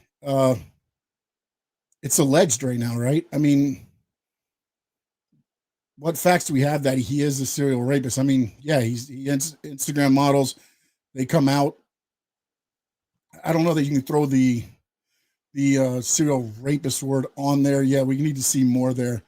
Sean is a season ticket holder. This is Alex Diaz. They don't give us no perks and no sorry about this season, no seat upgrades. Yeah, that's one of the things that I know O discussed because I forgot who the fan was talking about how the fan experience at Hard Rock is terrible. It's nothing, no reason for you really to buy season tickets. And again, that's just adding to the frustrations of Dolphin fans, right? You're going through a season where you're 1-7. You have season tickets that if for some reason you can't go, you can't get rid of them because nobody wants to go and see them. I mean, this week, what do we got? Houston coming into town? Really? Who's going to want to go and see that? So Rich V, thank you very much. Dana, if Watson didn't have the baggage, Houston probably wouldn't trade him. That's an interesting thing there because I think they trade him because I think if he doesn't have that baggage, somebody's probably giving what they're asking for, the 3 1s, the 2 2s and a 3 or whatever it was. I think if he doesn't have that baggage, I think somebody's giving him what they're asking for. So I think they are. Let's talk wrestling, people. Screw the Finns. Perfect Q. 100% agree. 100%. It was Dolph Freaky. Okay, there you go. It's Dolph Freaky. Thank you, Alex. Appreciate that. Dana, I want you to roast me like Big O too. I was not the guy throwing it. I am not the roasting type. Richard A. Jacob, I was a personal friend with Rusty Brooks. Wrestler lived in Hollywood, Florida. Rusty was a great man. R.I.P. Rusty Brooks was a great man. I got to work with him many times with his federation that he had here. Also with other federations. And interesting fact, one of my first matches was a 6-man tag. I've wrestled Rusty Brooks' son and somebody else. It was me and the Market Crashers in Fort Pierce, Florida. And that was one of my first few matches. One of the greatest men that I know in the industry, did a lot for a lot of the young talent down here now. Diamante, who you see on AEW now, was trained with him. A lot of the young talent from down here was trained in his backyard. And then underneath the tree and so many. Gangrel went through there. MVP was trained in the ring, but by others, Norman Smiley and some of the others that was there. So Rusty was one of the greatest guys I know personally in the business. Carlos, I bought season tickets to watch decent games, not play games in the freaking parking lot. This year, I don't know that you're doing anything other than playing games in the parking lot. And those games are probably a hell of a lot better than what you're seeing in that stadium. Let's see here. I'm trying to go through. Sorry, jumped up too far. Let's see. Isn't it great accusing Watson of rape without due process? What a country. Perfect Q. I agree and don't agree because, again, if you know it's one or two, you question it. When it's 22, you start saying, I mean, the alleged gets a little bit heavier, right? I mean, again, due process is what this country's all about. But at the same time, when you get 22 complaints, you got to start looking. You start looking at it a little bit differently. How about the Heat? C-Dollar, pretty good, eh? 100%. I think the one thing that I do know about the Heat, and sorry, I'm just checking my phone here. I think O is trying to reach out to me. He got a surge. He's going to try to get back on here in a minute. One thing that I worry about, and I know Ira says it every time he's on here with the with his report, is the backup point guard is the one position they haven't got. And when the one game Kyle Lowry wasn't on the floor, yikes. I mean, I just thought they looked like a completely different team when they played Indiana. I know they took it to overtime and lost in the overtime, but that beginning of that game to me was a little bit iffy, and it kind of showed where they lack. And then, you know, as Ira says, most of the other guys you can plug and play. I mean, Bam was out the other night. Didn't really miss him. I mean, you saw what they did there. So, I mean, it's a great thing to have, right, to take our minds off of the Dolphins. And now the Hurricanes are picking it back up. But having the Panthers and the Heat are good. Let's see here. Why would you keep Greer? Does Orlando compensate you with crypto? No, he does compensate me with crypto advice, though, Holden. Sal, why would you keep Greer? At this point, I don't know. I honestly, I don't know. I mean, I know I listened to O and everything there, but I think if you're going to do anything at this point, Greer and Flores are one and the same. So if you get rid of one, I think you get rid of the other. Which way you go? And I know Omar and then brought up a very interesting thing yesterday during the post game, which was, does Chris Greer fire Brian Flores to save his job? That's going to be an interesting fact to see what plays out if they continue down this route. I mean, again, they start winning. Winning changes everything. I don't see that happening, but 100% winning will change everything. Perfect Q, love Diamante. Yes, she's a fantastic worker. Rusty Brooks, real name, Kurt Koski. Yes, drove a bus. Yep, 100%. Where were we at? I just saw somebody said something about 22 allegations. Robin Mars said, so 22 allegations don't make you question it. I think they were answering back into some of you guys going on how Watson could change everything on how Miami plays. He could elevate everyone's play. Darren, I think, you know, I know great quarterbacks can elevate. I just don't know that he elevates that much. Look what he did with Houston last season, 4-12. I mean, he didn't elevate that much there as well. And so I don't know. I 100% do not know if he could elevate. And again, if it is the players, could he elevate them a little bit? Yes, but does he elevate them enough to what? 4 wins, 5 wins with this team instead of you know whatever we're going to end up with this year. Welcome back from the abyss, buddy. Brett, thank you very much. Still waiting on O to pop back in, so apologize for everybody. Big said they're not trying to get Tua hurt. Well, put him on the sideline. Not sure where you're going there with that one. So, Demetrius, if you could send that back in, if you're even sending a question to O, or if you're responding on a thing. Anthony, where's Big O? He got some power surges, so you get me right now. As soon as O pops back on, I 100% will give him back the mic. I'm still waiting for him to do that. A lot of talking going on back and forth in the chat room. Mr. Spock, if you wanted to maximize Tua as a potential talent, you don't implement a three-headed OCRPO system that no NFL team runs. All the Watson talk with these guys, he'll look like Jamarcus Russell. You do wonder what happens if you do get Watson here, right? Do they make him better? Do they change the offense 100%? Because, I guess you got to change the offense no matter what right now. You got to change this. Let's see. Alex Diaz. Sean, do you see Vince giving up power at any time? No. The only time he literally is, you will not get the power until you pry it from his dead cold hands. That's probably the only way you get the power over at the WWE. Holden Caulfield, any advance on jumping off the turnbuckle? Yes, don't land straight-legged. Make sure your knees are bent. You will blow your knees out depending on what rings you work in. Perfect Q, Sean, when will Bray Wyatt debut at AEW? That is an interesting question. He has already changed it to Wyndham. That is the name of what he's doing now. I honestly think if they bring him in, he probably joins the House of Black. And there's a few people that are coming in now. I believe Brody King and some others are coming in to join the House of Black. So I'm wondering what they do with him. Because originally they said they're going to bring him in as the Dark Order leader, but I don't think he wants that because of his relationship with Brody. So we'll see where that goes. But I do see him coming soon. John Russell, that power surge was Ross pressing the reset button. And let me tell you something. Apparently he keeps pressing it because they keep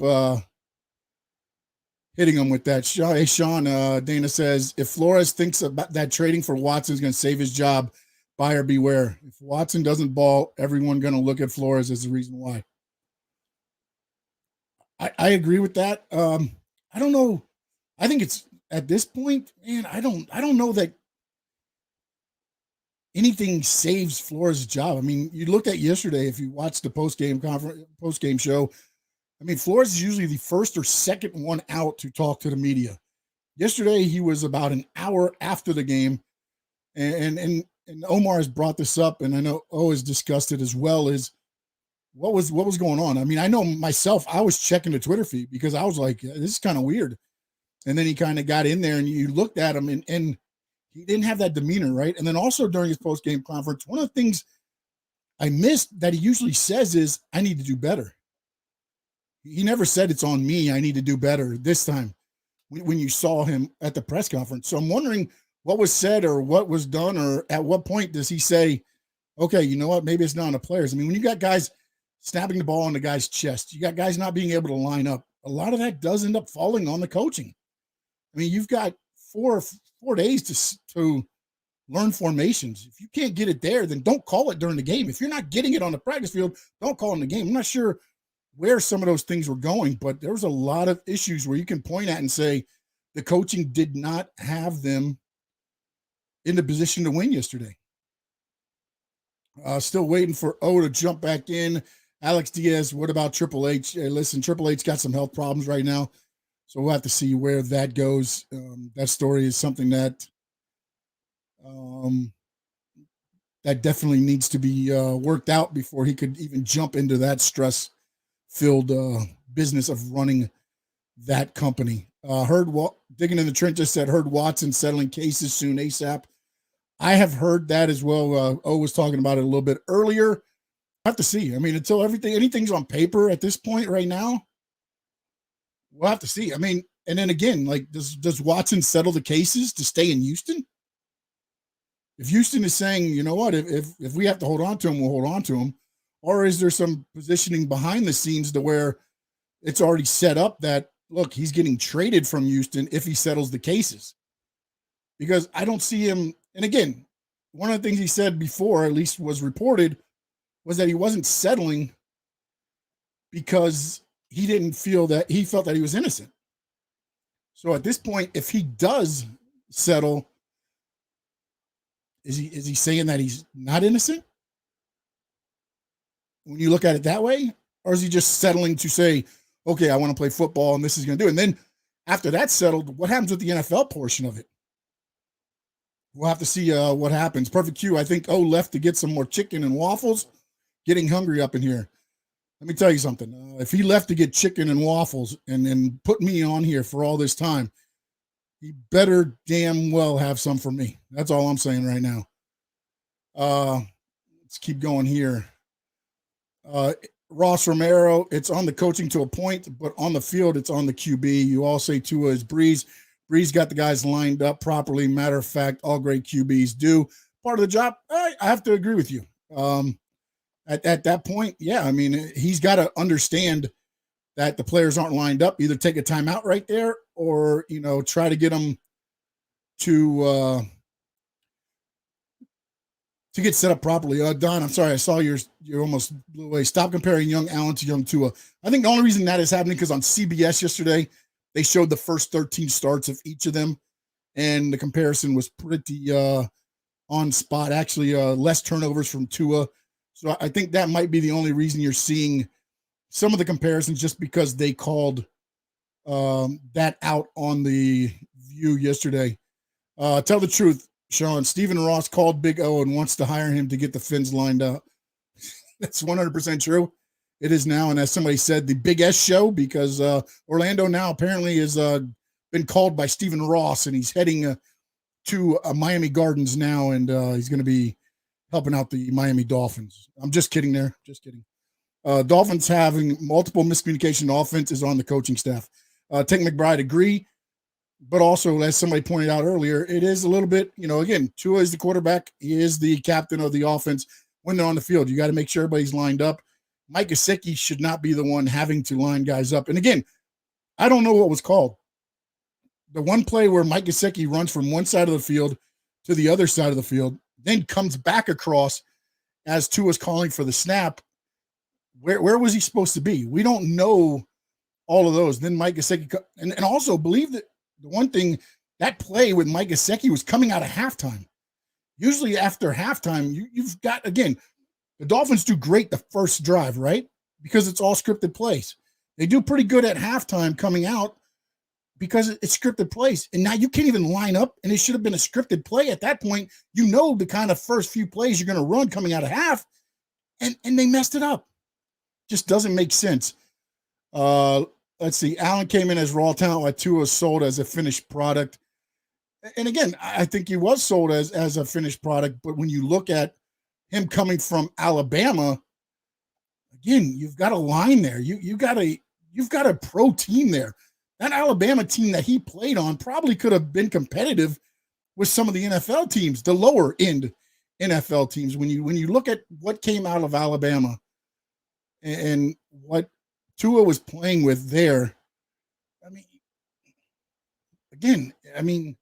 then what he went into now with the Dolphins, I don't think they've sold him as any type of good quarterback. And it wonders, to me, I wonder what is going to happen. And he just got the 5th power surge, by the way, Big O did. So in a minute, I'm going to go ahead and take a commercial break real quick, see if we can figure out with O, but I do want to get through a couple more of let's see here. Sorry, you guys are so, I appreciate everybody jumping here on the chat.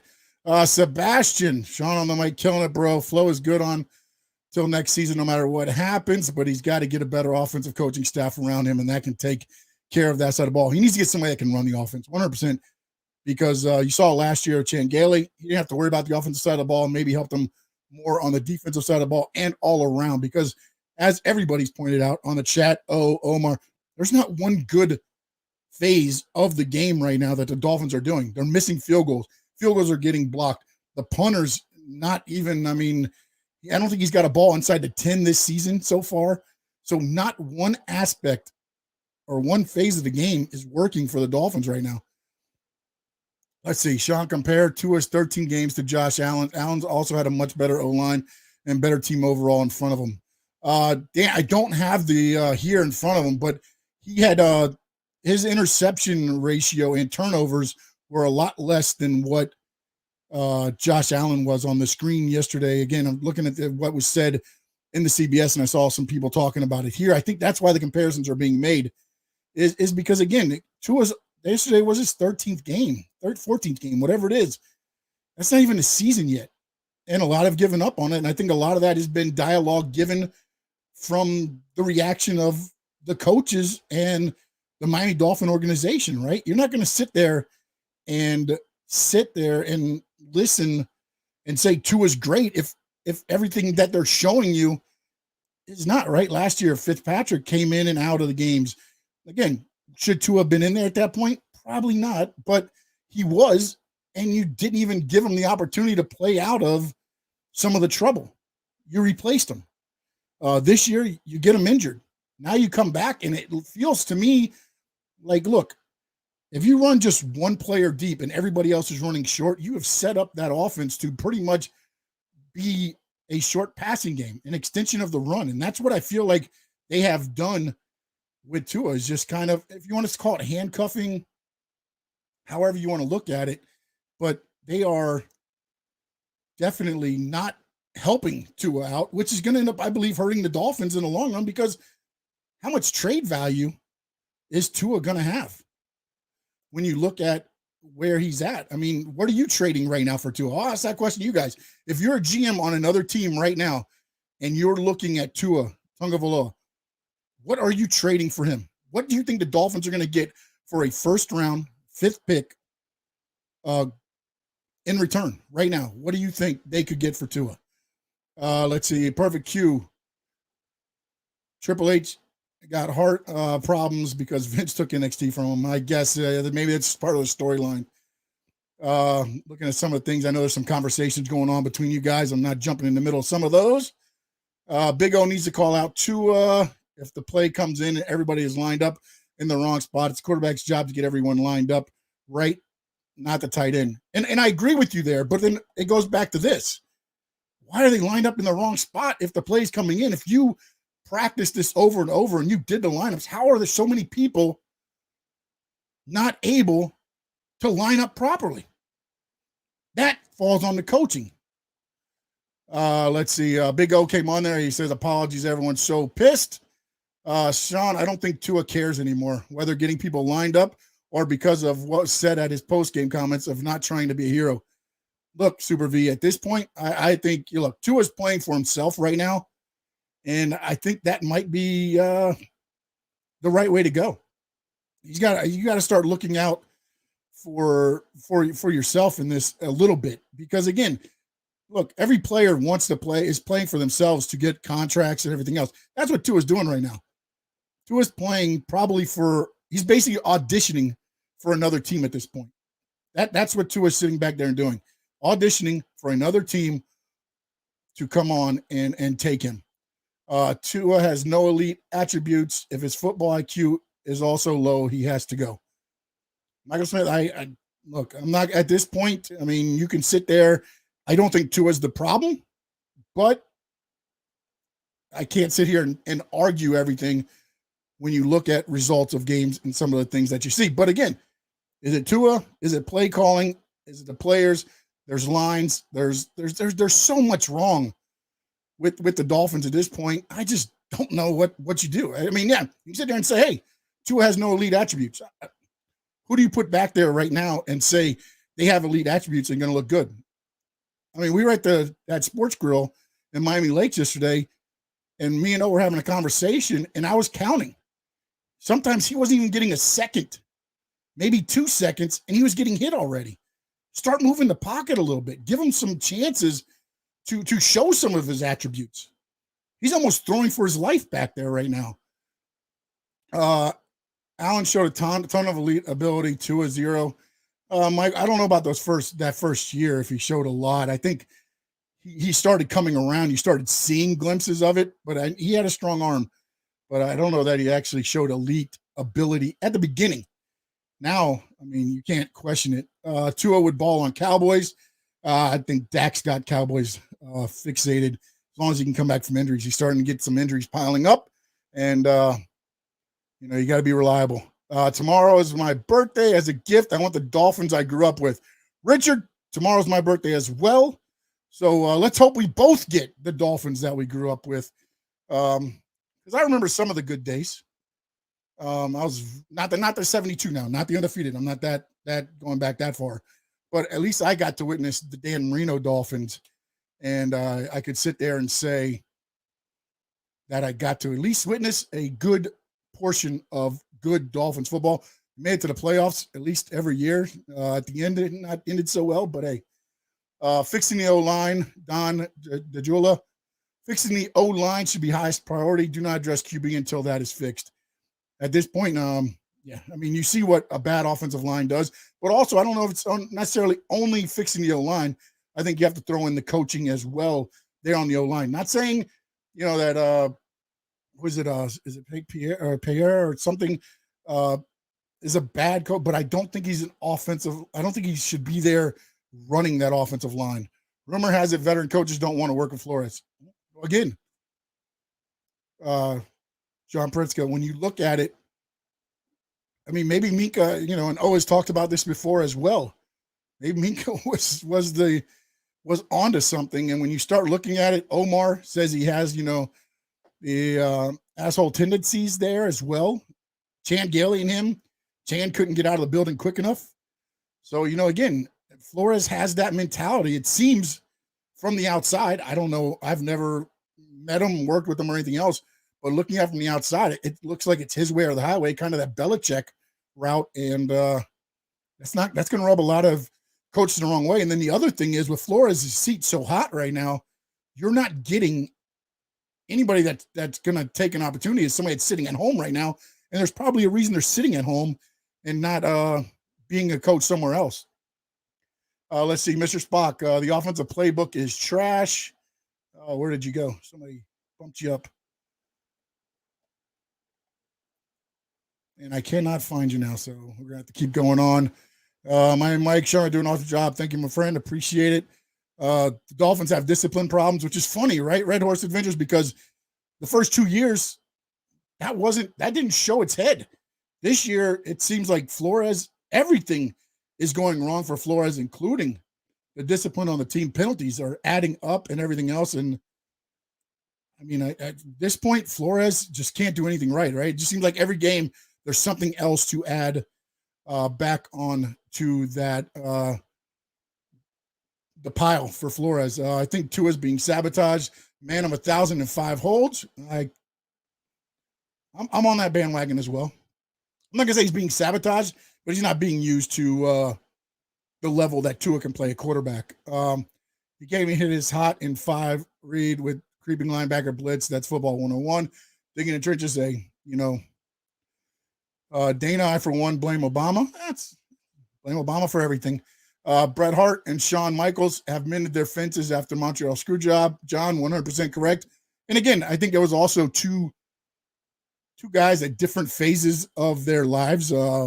Shawn Michaels was the guy that's going out partying in real life. Bret Hart was more of the family guy, business, professional. Shawn Michaels at that point wasn't that professional. I think once Shawn Michaels got more professional in his end of it, then you started seeing, them starting to mend the fences, but also a lot of that had to do, look, I mean, you got to do what you feel is right for business. Vince did not want Bret Hart with everything that was going on with WCW at that time. They already had the women's championship get thrown in the garbage can from WWE on WCW TV. Didn't want the title possibly going over there. He had people in his ear. He thought he made the right decision for his business. And to be honest, it started the evil Vince McMahon and the heel Vince McMahon. So at this point, you can't question anything because that's what kind of got them through that era of the downside of them for WWE and ended up the Attitude Era and swung them into what it is now. I'm going to mess this up. Zutonium Nyborg. If I'm Jeff Ireland and putting together a trade package to bring Tua to Saints, I'd send the Dolphins a 1 to ensure it gets done. Wow, really? You throw a 1 in there right now. Again, you must really, you believe in Tua. And again, I as well believe in Tua, but one thing is when you look at what he's done on the field, what gets that number 1, I guess is my question there. Not saying I disagree that the player deserves a 1, but I'm saying from what you've seen on the field, if you're a GM, are you throwing a 1 in there? David Iglesias, I think Tua really, really sucks. Not just really sucks, but really, really sucks. All right. So Tua's saying he's not doing anything outside of what the play calls for us a good look. Robin, I think at this point, he's just, I think Tua's had it. And again, I don't know Lee Steinberg, but I've heard talk about him. And at this point, maybe that's just damage control. Maybe by his agent, is just like, hey, go in there and you just tell him what's going on. Don't hold back anymore. Don't try to be the team guy. Go in there and say, hey, look, I'm just doing what the play calls. You don't have to throw anybody under the bus either, but just by your words, you are throwing them under the bus without saying, hey, look, Studsville's calling these plays terrible. You're not doing that. So now what you're doing is you're saying, hey, with what I see, I'm doing what the play calls for. And this is what's happening. So again, when you look at everything that's going on, it does go back to coaching. When you look at anything going on this team, it falls back to coaching. And you can say Tua's a problem, but again, without being in there and knowing what the calls are to the quarterback, we're all just having fun with this. The Jets built a better offensive line than Miami. Yeah. And with less number one picks, by the way, too. Woo. Ahmed Kamal kind of agreed with me on the Zutonium Nyborg, a 1 for Tua. And again, I think as a player, if you didn't see everything that was happening on the field right now with the Dolphins, you'd probably do a 1. But I just think with everything I wouldn't trade him for a box of cereal, Demetrius Johnson. Wow. All right. Dana says 3rd rounder, maybe low 2nd. I was at the game yesterday. Tua looked rough. I mean, look, what on that team looked good yesterday besides the defense in that first half? Defense in the first half, talked about it earlier. If you need to hear that, go back and rewind the podcast. But, again, not much looked good other than the first half defense. Some people are saying Peyton don't want that. Look, at this point, I don't know what Peyton wants, but I can tell you right now, Trevor Siemian looked good in that offense. If you can take Trevor Siemian and put him in that offense and they look good, what could he do with Tua? That would be interesting to see what happened. Von Miller traded the Rams. Did that just happen? I'll have to check here in a minute. We'll take a break in a couple minutes just to see what's going on. Where is Gailey saying Greer was dictating QB? Did not see that. Big O blames Flo. Man of 1,005 holds. No perfect Q. Vince already failed with the football league. Don't think he would be a good owner. Oh, that was with the perfect Q said maybe the Vince McMahon can buy the Dolphins. Look, at this point, at least it'd be entertaining, right? If Vince McMahon owned the Dolphins, it would be entertaining. Could you imagine, like the linemen, instead of blocking, they just pull out chairs and start beating down the defensive linemen? At least maybe we get a couple yards running at that point, something. I mean, we got to do something. You're going in there and it'll be like, the replacements, you're clotheslining guys instead of tackling them. What can get bad? What can go bad there? Linebacker play is horrendous. Patrick Laird needs to play, makes plays, pick up blitzes. Yeah, Eric, I agree 100% there. But again, it's a guy, it's one of those Mac Holland guys, right? Mac Hollins gets out there and he plays well, but he's one of those guys that's not a star. I think it almost goes back to, and I'll compare this a little bit to what Manny Diaz had to go through, right? He always wanted to have the seniors, the juniors out on the field, it seemed like. And again, this is all going through. Now he started putting those freshmen that want to play, that are hungry to play. And look at the changes that have happened. Maybe if the Dolphins started doing that, throw your Lairds out there, your Hollands out there, get guys that really want to play. Not guys that are out there just to, let's get through the Sunday and everything else. Get guys out there that want to play football. Maybe something starts to change. If Miami does trade for Watson, they should get Tunsil on the deal as well. Red Horse Adventures, I don't know. I don't know if Tunsil wants to come back to this right now. And again, one of the things that I wonder is, and everybody's always, let's see, breaking news, trade linebacker Von Miller to Rams for 2nd and a 3rd. Yeah, so the Broncos are pretty much, I guess, they're waving the white flag, and the Rams must think they have a chance to make a run at it. That's the only reason I think they make that trade.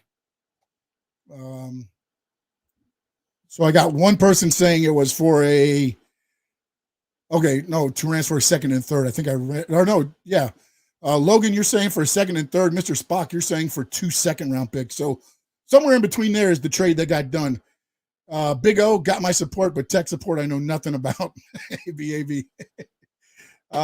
Yes, yeah, okay. Tua agent, tell him to play. Don't get hurt. On to the next team. I think that's 100% what's happening. Vince McMahon would do whatever it takes to win, including but not limited all kinds of cheating. See the Patriots. You know, if Vince McMahon does own the team, he's probably trying to get Belichick, right? You got to have cheating. Let's see. Now that that's a team working with trading for vets and going for it all, they need to do the same since they can't be patient and develop picks. Ahmed, yeah, I mean, the Rams have done something. I mean, they went out, they got a new quarterback. They're looking good, and you add Von Miller to this defense. Yeah, you're right. That defense is scary. He hate me. I think you're referring to the running back from the XFL, which was one of the things that Vince McMahon did well, and then also the camera angle was another thing that he did well. All right, we're going to step aside for a couple minutes. I'm going to see how O's doing. On the other side, we'll get back to more of these chats and interaction. Keep it up. You're listening to the Big O Show. We'll be back right after this. This is the Big O Show.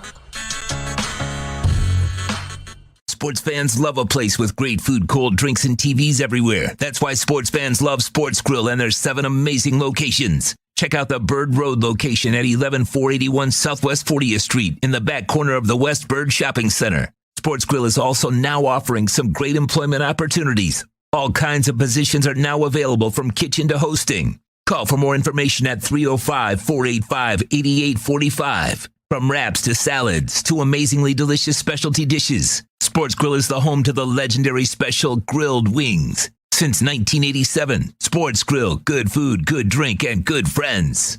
It's the Big O Show. You're tuned in to the hottest sports radio. When you need your warehouse looking good while staying efficient, there's only one place to find the finest racks in the business. Pallet Rack City in Hialeah. 305-424-8547. That's 305-424-8547. Pallet Rack City is the company you need when you want your warehouse sporting the finest racks in the business. After all, who doesn't love a great rack? Pallet Rack City. 305-424-8547. That's 305-424-8547. Orlando, a.k.a. the Big O. He covers all the South Florida teams. For over 16 years, EJDconstruction.com has provided South Florida residents quality craftsmanship, accurate project management, and exceptional service. That's why EJDconstruction.com is an A-rated member of Angie's List and the Better Business Bureau. When you're looking for the right custom home builder for additions or home remodeling, please call my friend Eric at 305-433-4843. That's 305-433-4843 for EJDconstruction.com. Dolphins to the Heat, well, you know what I mean. Monday to Friday, Scotty Pablo in the... There's no need to drive around South Florida wasting valuable time looking for a new or certified pre-owned Acura. Go to the #1 volume sales dealership in the Southeast United States. Craig Zinn's Acura of Pembroke Pines. Purchase with pace and space in a dealership tailored to your needs. From home buying to providing that personal touch. Contact the 2020 Satisfaction Award winner Craig Zinn's Acura of Pembroke Pines. 888-776-5123. That's 888-776-5123. Or visit them at 15601 Pines Boulevard in Pembroke Pines. Show O's on the radio, the top's where we gonna go, Miami, that's the way we roll. Folks, you can support the hardest working sports talk show in South Florida through Cash App or Venmo. Just search Cash Big O Show. Support us through Cash App or Venmo. Cash Big O Show. We thank you for your incredible support. On the morning show, Big O, no one has a similar show.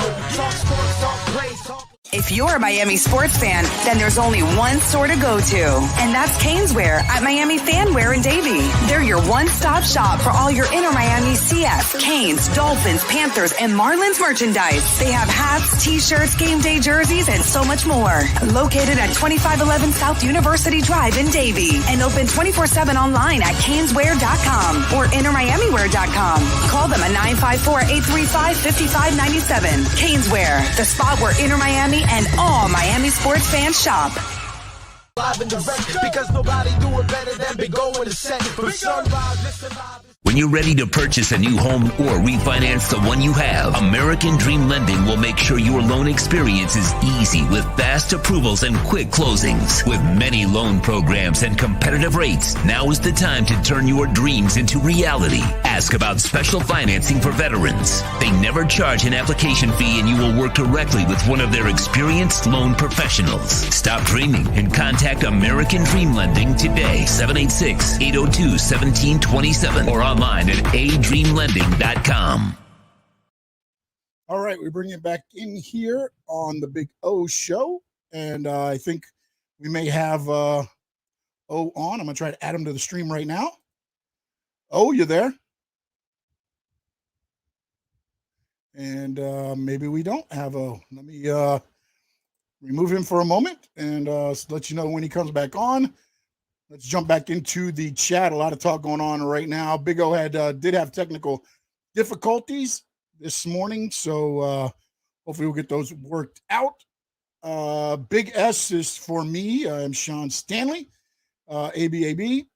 Let's see here. I was hoping Big O was back, but apparently he is not back. Let me see if he's on now. Orlando, you there?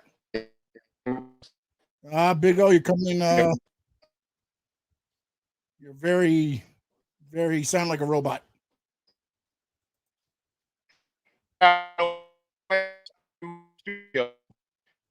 Oh, you sound like a robot. You sound like a robot. We're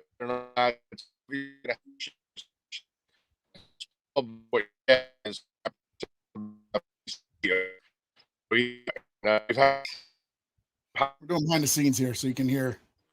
Oh, you sound like a robot.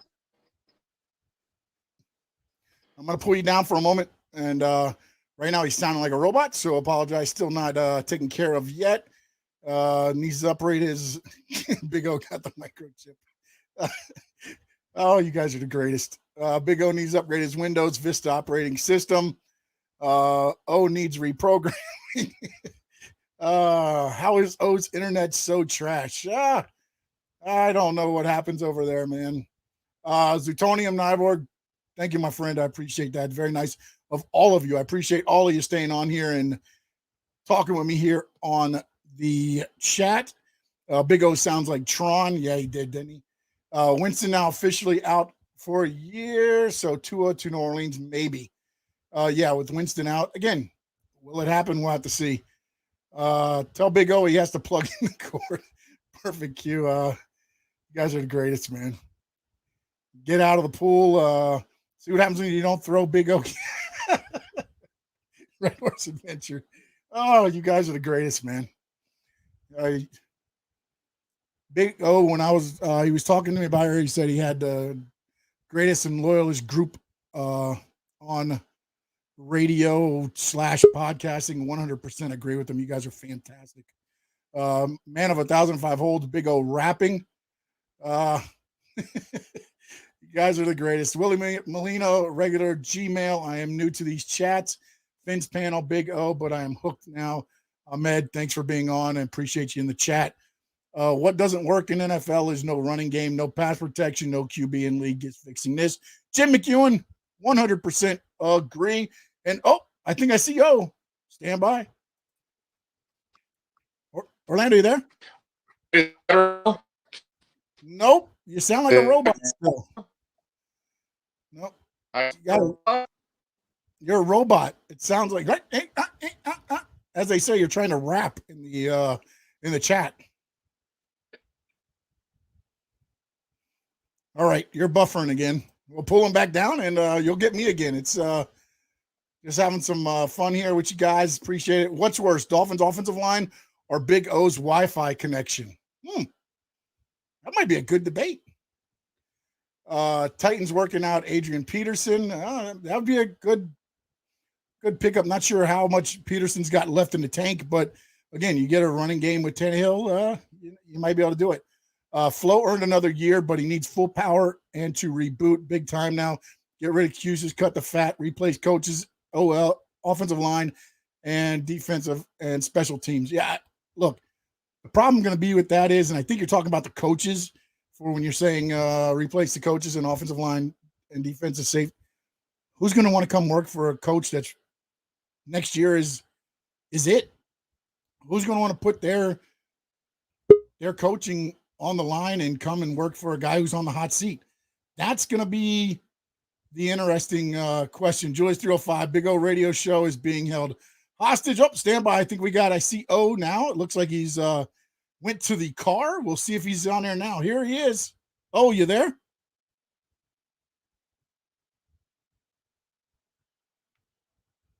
I don't have audio, O. No audio. And you froze again. You're not coming in, O. I don't know. And we'll try to see what we can do here. Let's see. Flo chooses staff. He needs zero power. Greer said that he will not give the coach something he does not want. You guys are back in there hitting me up quick on these here. Somebody said reboot the router, reboot the laptop, go get a cold one. Mr. Spock, that's easy. A guy like Jim Caldwell. They tried Jim Caldwell. He was out sick, and then he just didn't come back. So I'm not sure. Again, did he see something that he saw an issue with Flores and was like, you know what? I don't want anything to do with this. Again, was it another thing there? Willie Molina. There you go. See? At least my pork neck is helping you out, Willie. Making the Dolphin losses better. There you go. Happy to help you out, Willie. And thanks for tuning in as well. What's worse, the Fit did that one already. They need to fire someone weeks ago, if not months ago. Get rid of X. Big to reboot E2 Diva and ruin Flo this year. But again, that was one of the things that Flo wanted, right? He wanted X to get paid, to keep around, keep that defense up, and that defense has failed Flores this year. Let's see. No, Flores didn't want him back. Okay. Well, Samuel, I guess you're talking about X right there. I'm not sure which way you want to go with that. I heard that it was that. Tell Big O to stay on the bench. You got this, Sean. I mean, Mike, I appreciate it. But I think all of you want to hear Big O and want to hear you guys tune in for Big O. Big O failed to get his receivers lined up correctly. Big O looks like one of the how to catch a predator who doesn't want – who has more talent potential than Jeff Hostetler, Trent Dilfer, or Brad Johnson. I have to agree. And Trent Dilfer won a Super Bowl. Actually, all of them won a Super Bowl. So there you go, Tom. That's probably what you're pointing out there. And again, Flores gets fired. That saves Greer's job. That was one of the things I was talked about in the post-game show yesterday. SoCal Derek, I want Big O. You're not the only one, SoCal Derek. I want Big O as well. You're doing a good job in relief for Big O. Thank you, Psalm 02. Appreciate that. I don't think SoCal Derek agrees with you, but hey, Mark Sanchez is to his ceiling. Look, man, I don't know, Big Drip. Man, the butt fumble? That's going to be the ceiling? Do you mean maybe in the booth or what there? Big O sound like an 80s robot. Yeah, 100%. Looks like that was bro, Big O was quivering in his voice yesterday for Tua. Dude, it's rough right now, man. Fins Nation wants to trade 3 first-round picks for Big O. Red Horse Adventures. Listen, if you were out at Sports Grill, you probably heard it a few times yesterday, and a lot more than that. Brett Dodger, sorry, Sean. Most women want Big O. 100% there, Brett. Let's see here. Is White better than Tua? Just asking. Well, Thomas, he definitely played better than Tua yesterday, right? I don't know. Again, was it just aberration or what there? But he definitely played better than him. What happened here? By the comedian. Okay, not sure what that was there. Sean, would you fire sale this team? Julius, at this point, what do you got to lose? I mean, again, but when you say fire sale, I don't know that you're able to get rid of anybody. What, X has some value? Tua maybe has some value, but who else? Who else do you have on that team that can sit there and get value? When you say fire sale, I mean, you just get rid of everybody? So I think there's a lot of, I would fire sale the whole coaching staff at this point. Big O, give up. Give the wife a nooner. Sean, you're doing a great job as QB2. SoCal Derek, no issue with you, bro. No, I was just kidding, SoCal Derek. I appreciate you, man. I appreciate all you guys on here, and we're going to get it done, trying to take you up to about 1 o'clock here. So a couple more minutes here on the chat, and we'll get you out of here. We're trying to wait to see if Big O does able to find some thing and get some of his takes, because I agree with you 100%. I agree his takes a lot better than mine. Big O gives it to you straightforward. So I think Big O just poured water all over his equipment. He's tired of talking Dolphins. That may have happened. I saw him at Sports Girl yesterday, so that may have happened. Richard Lort, the Dolphins had a chance to set the franchise up for a decade or more of success and failed. So where do they go? I guess you get back in line and try to set it up for another decade. But again, do you trust the people that are in charge right now with that?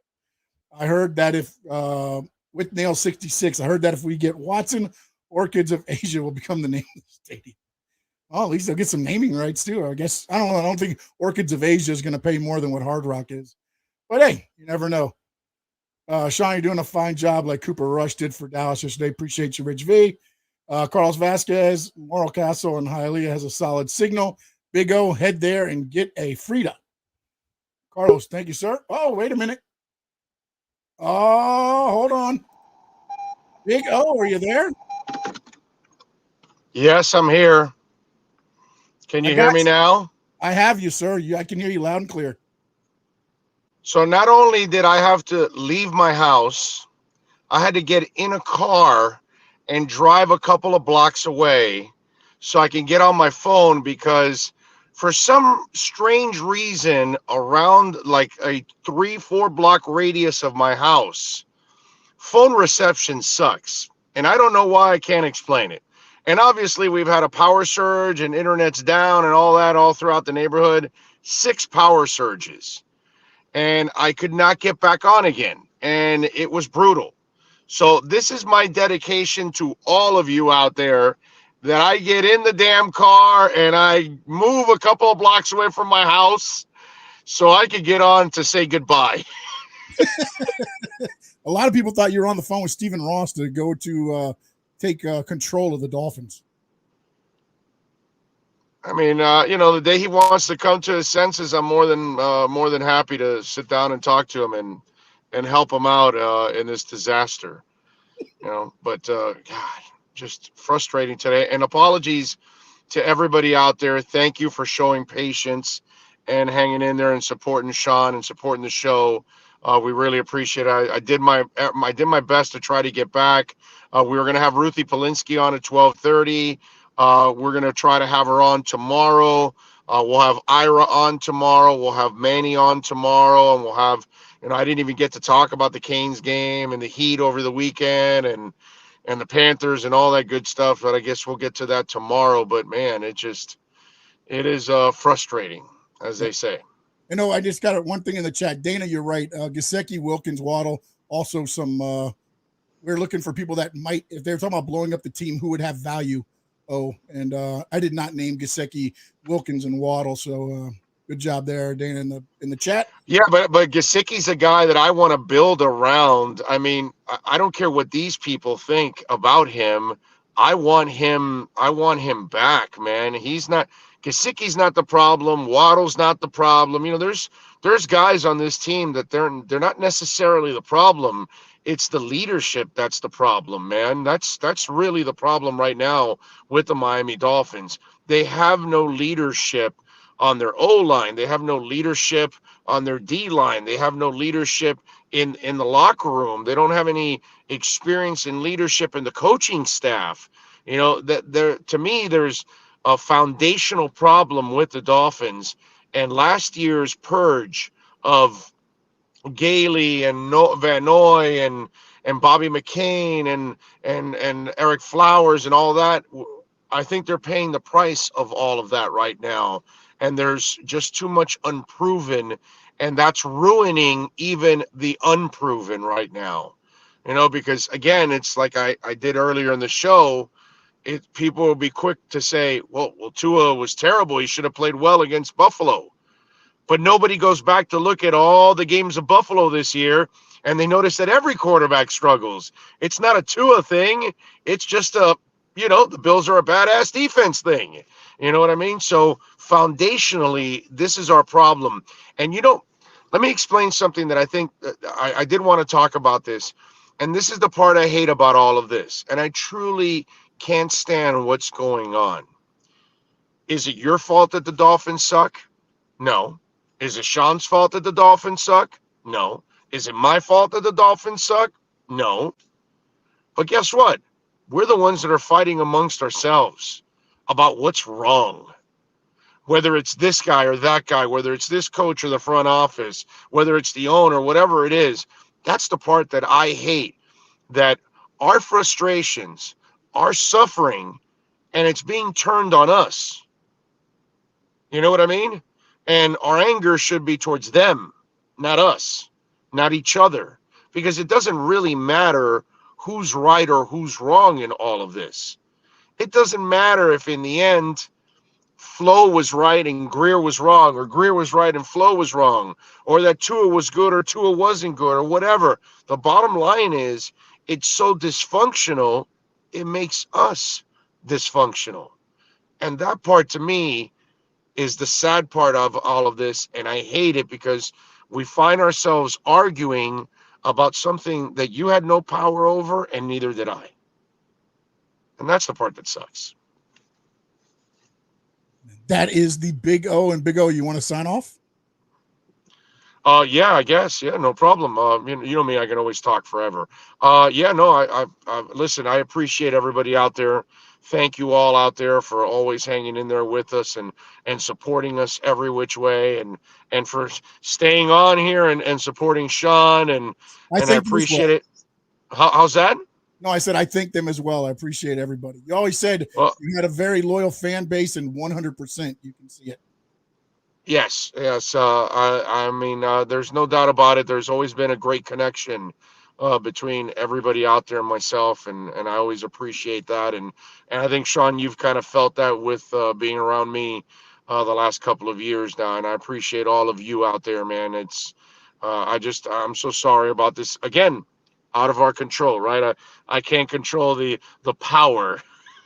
So unfortunately, I have no power right now. We're waiting. They say at 1:30 I'll be able to get my power back. I gotta do the show today with Dudley Durong too. So I definitely need some power to get that thing back on. But once again, thank you all out there. As always, we'll have a full show tomorrow. We'll have plenty of guests. We'll have a lot of talk going on. We'll go over a lot of the issues here and everything else. So appreciate all of you out there, man. Thank you very much. By the way, Carlos says, unplug your electronics, man. If you're getting that many surges, you'll burn out all your stuff. Yeah, no, but we do have surge protectors on all of it. So that I do have. So that helps out. But I appreciate you looking out as always. Sean, you're a stud, my brother, as always. Love working by your side, my man. Thank you for holding it down. No, thank you. And again, thank everybody out there on the chat board for the great conversations. And as always, thank you, my man. You got it. All right, ladies and gents, and Sean, we will see all of you tomorrow, same time, same place, same bat channel. This is the Big O Show. Sports fans love a place with great food, cold drinks, and TVs everywhere. That's why sports fans love Sports Grill and their 7 amazing locations. Check out the Bird Road location at 11481 Southwest 40th Street in the back corner of the West Bird Shopping Center. Sports Grill is also now offering some great employment opportunities. All kinds of positions are now available from kitchen to hosting. Call for more information at 305-485-8845. From wraps to salads to amazingly delicious specialty dishes, Sports Grill is the home to the legendary special grilled wings. Since 1987, Sports Grill, good food, good drink, and good friends. It's the Big O Show. Judge, you tuned in to the hottest sports radio.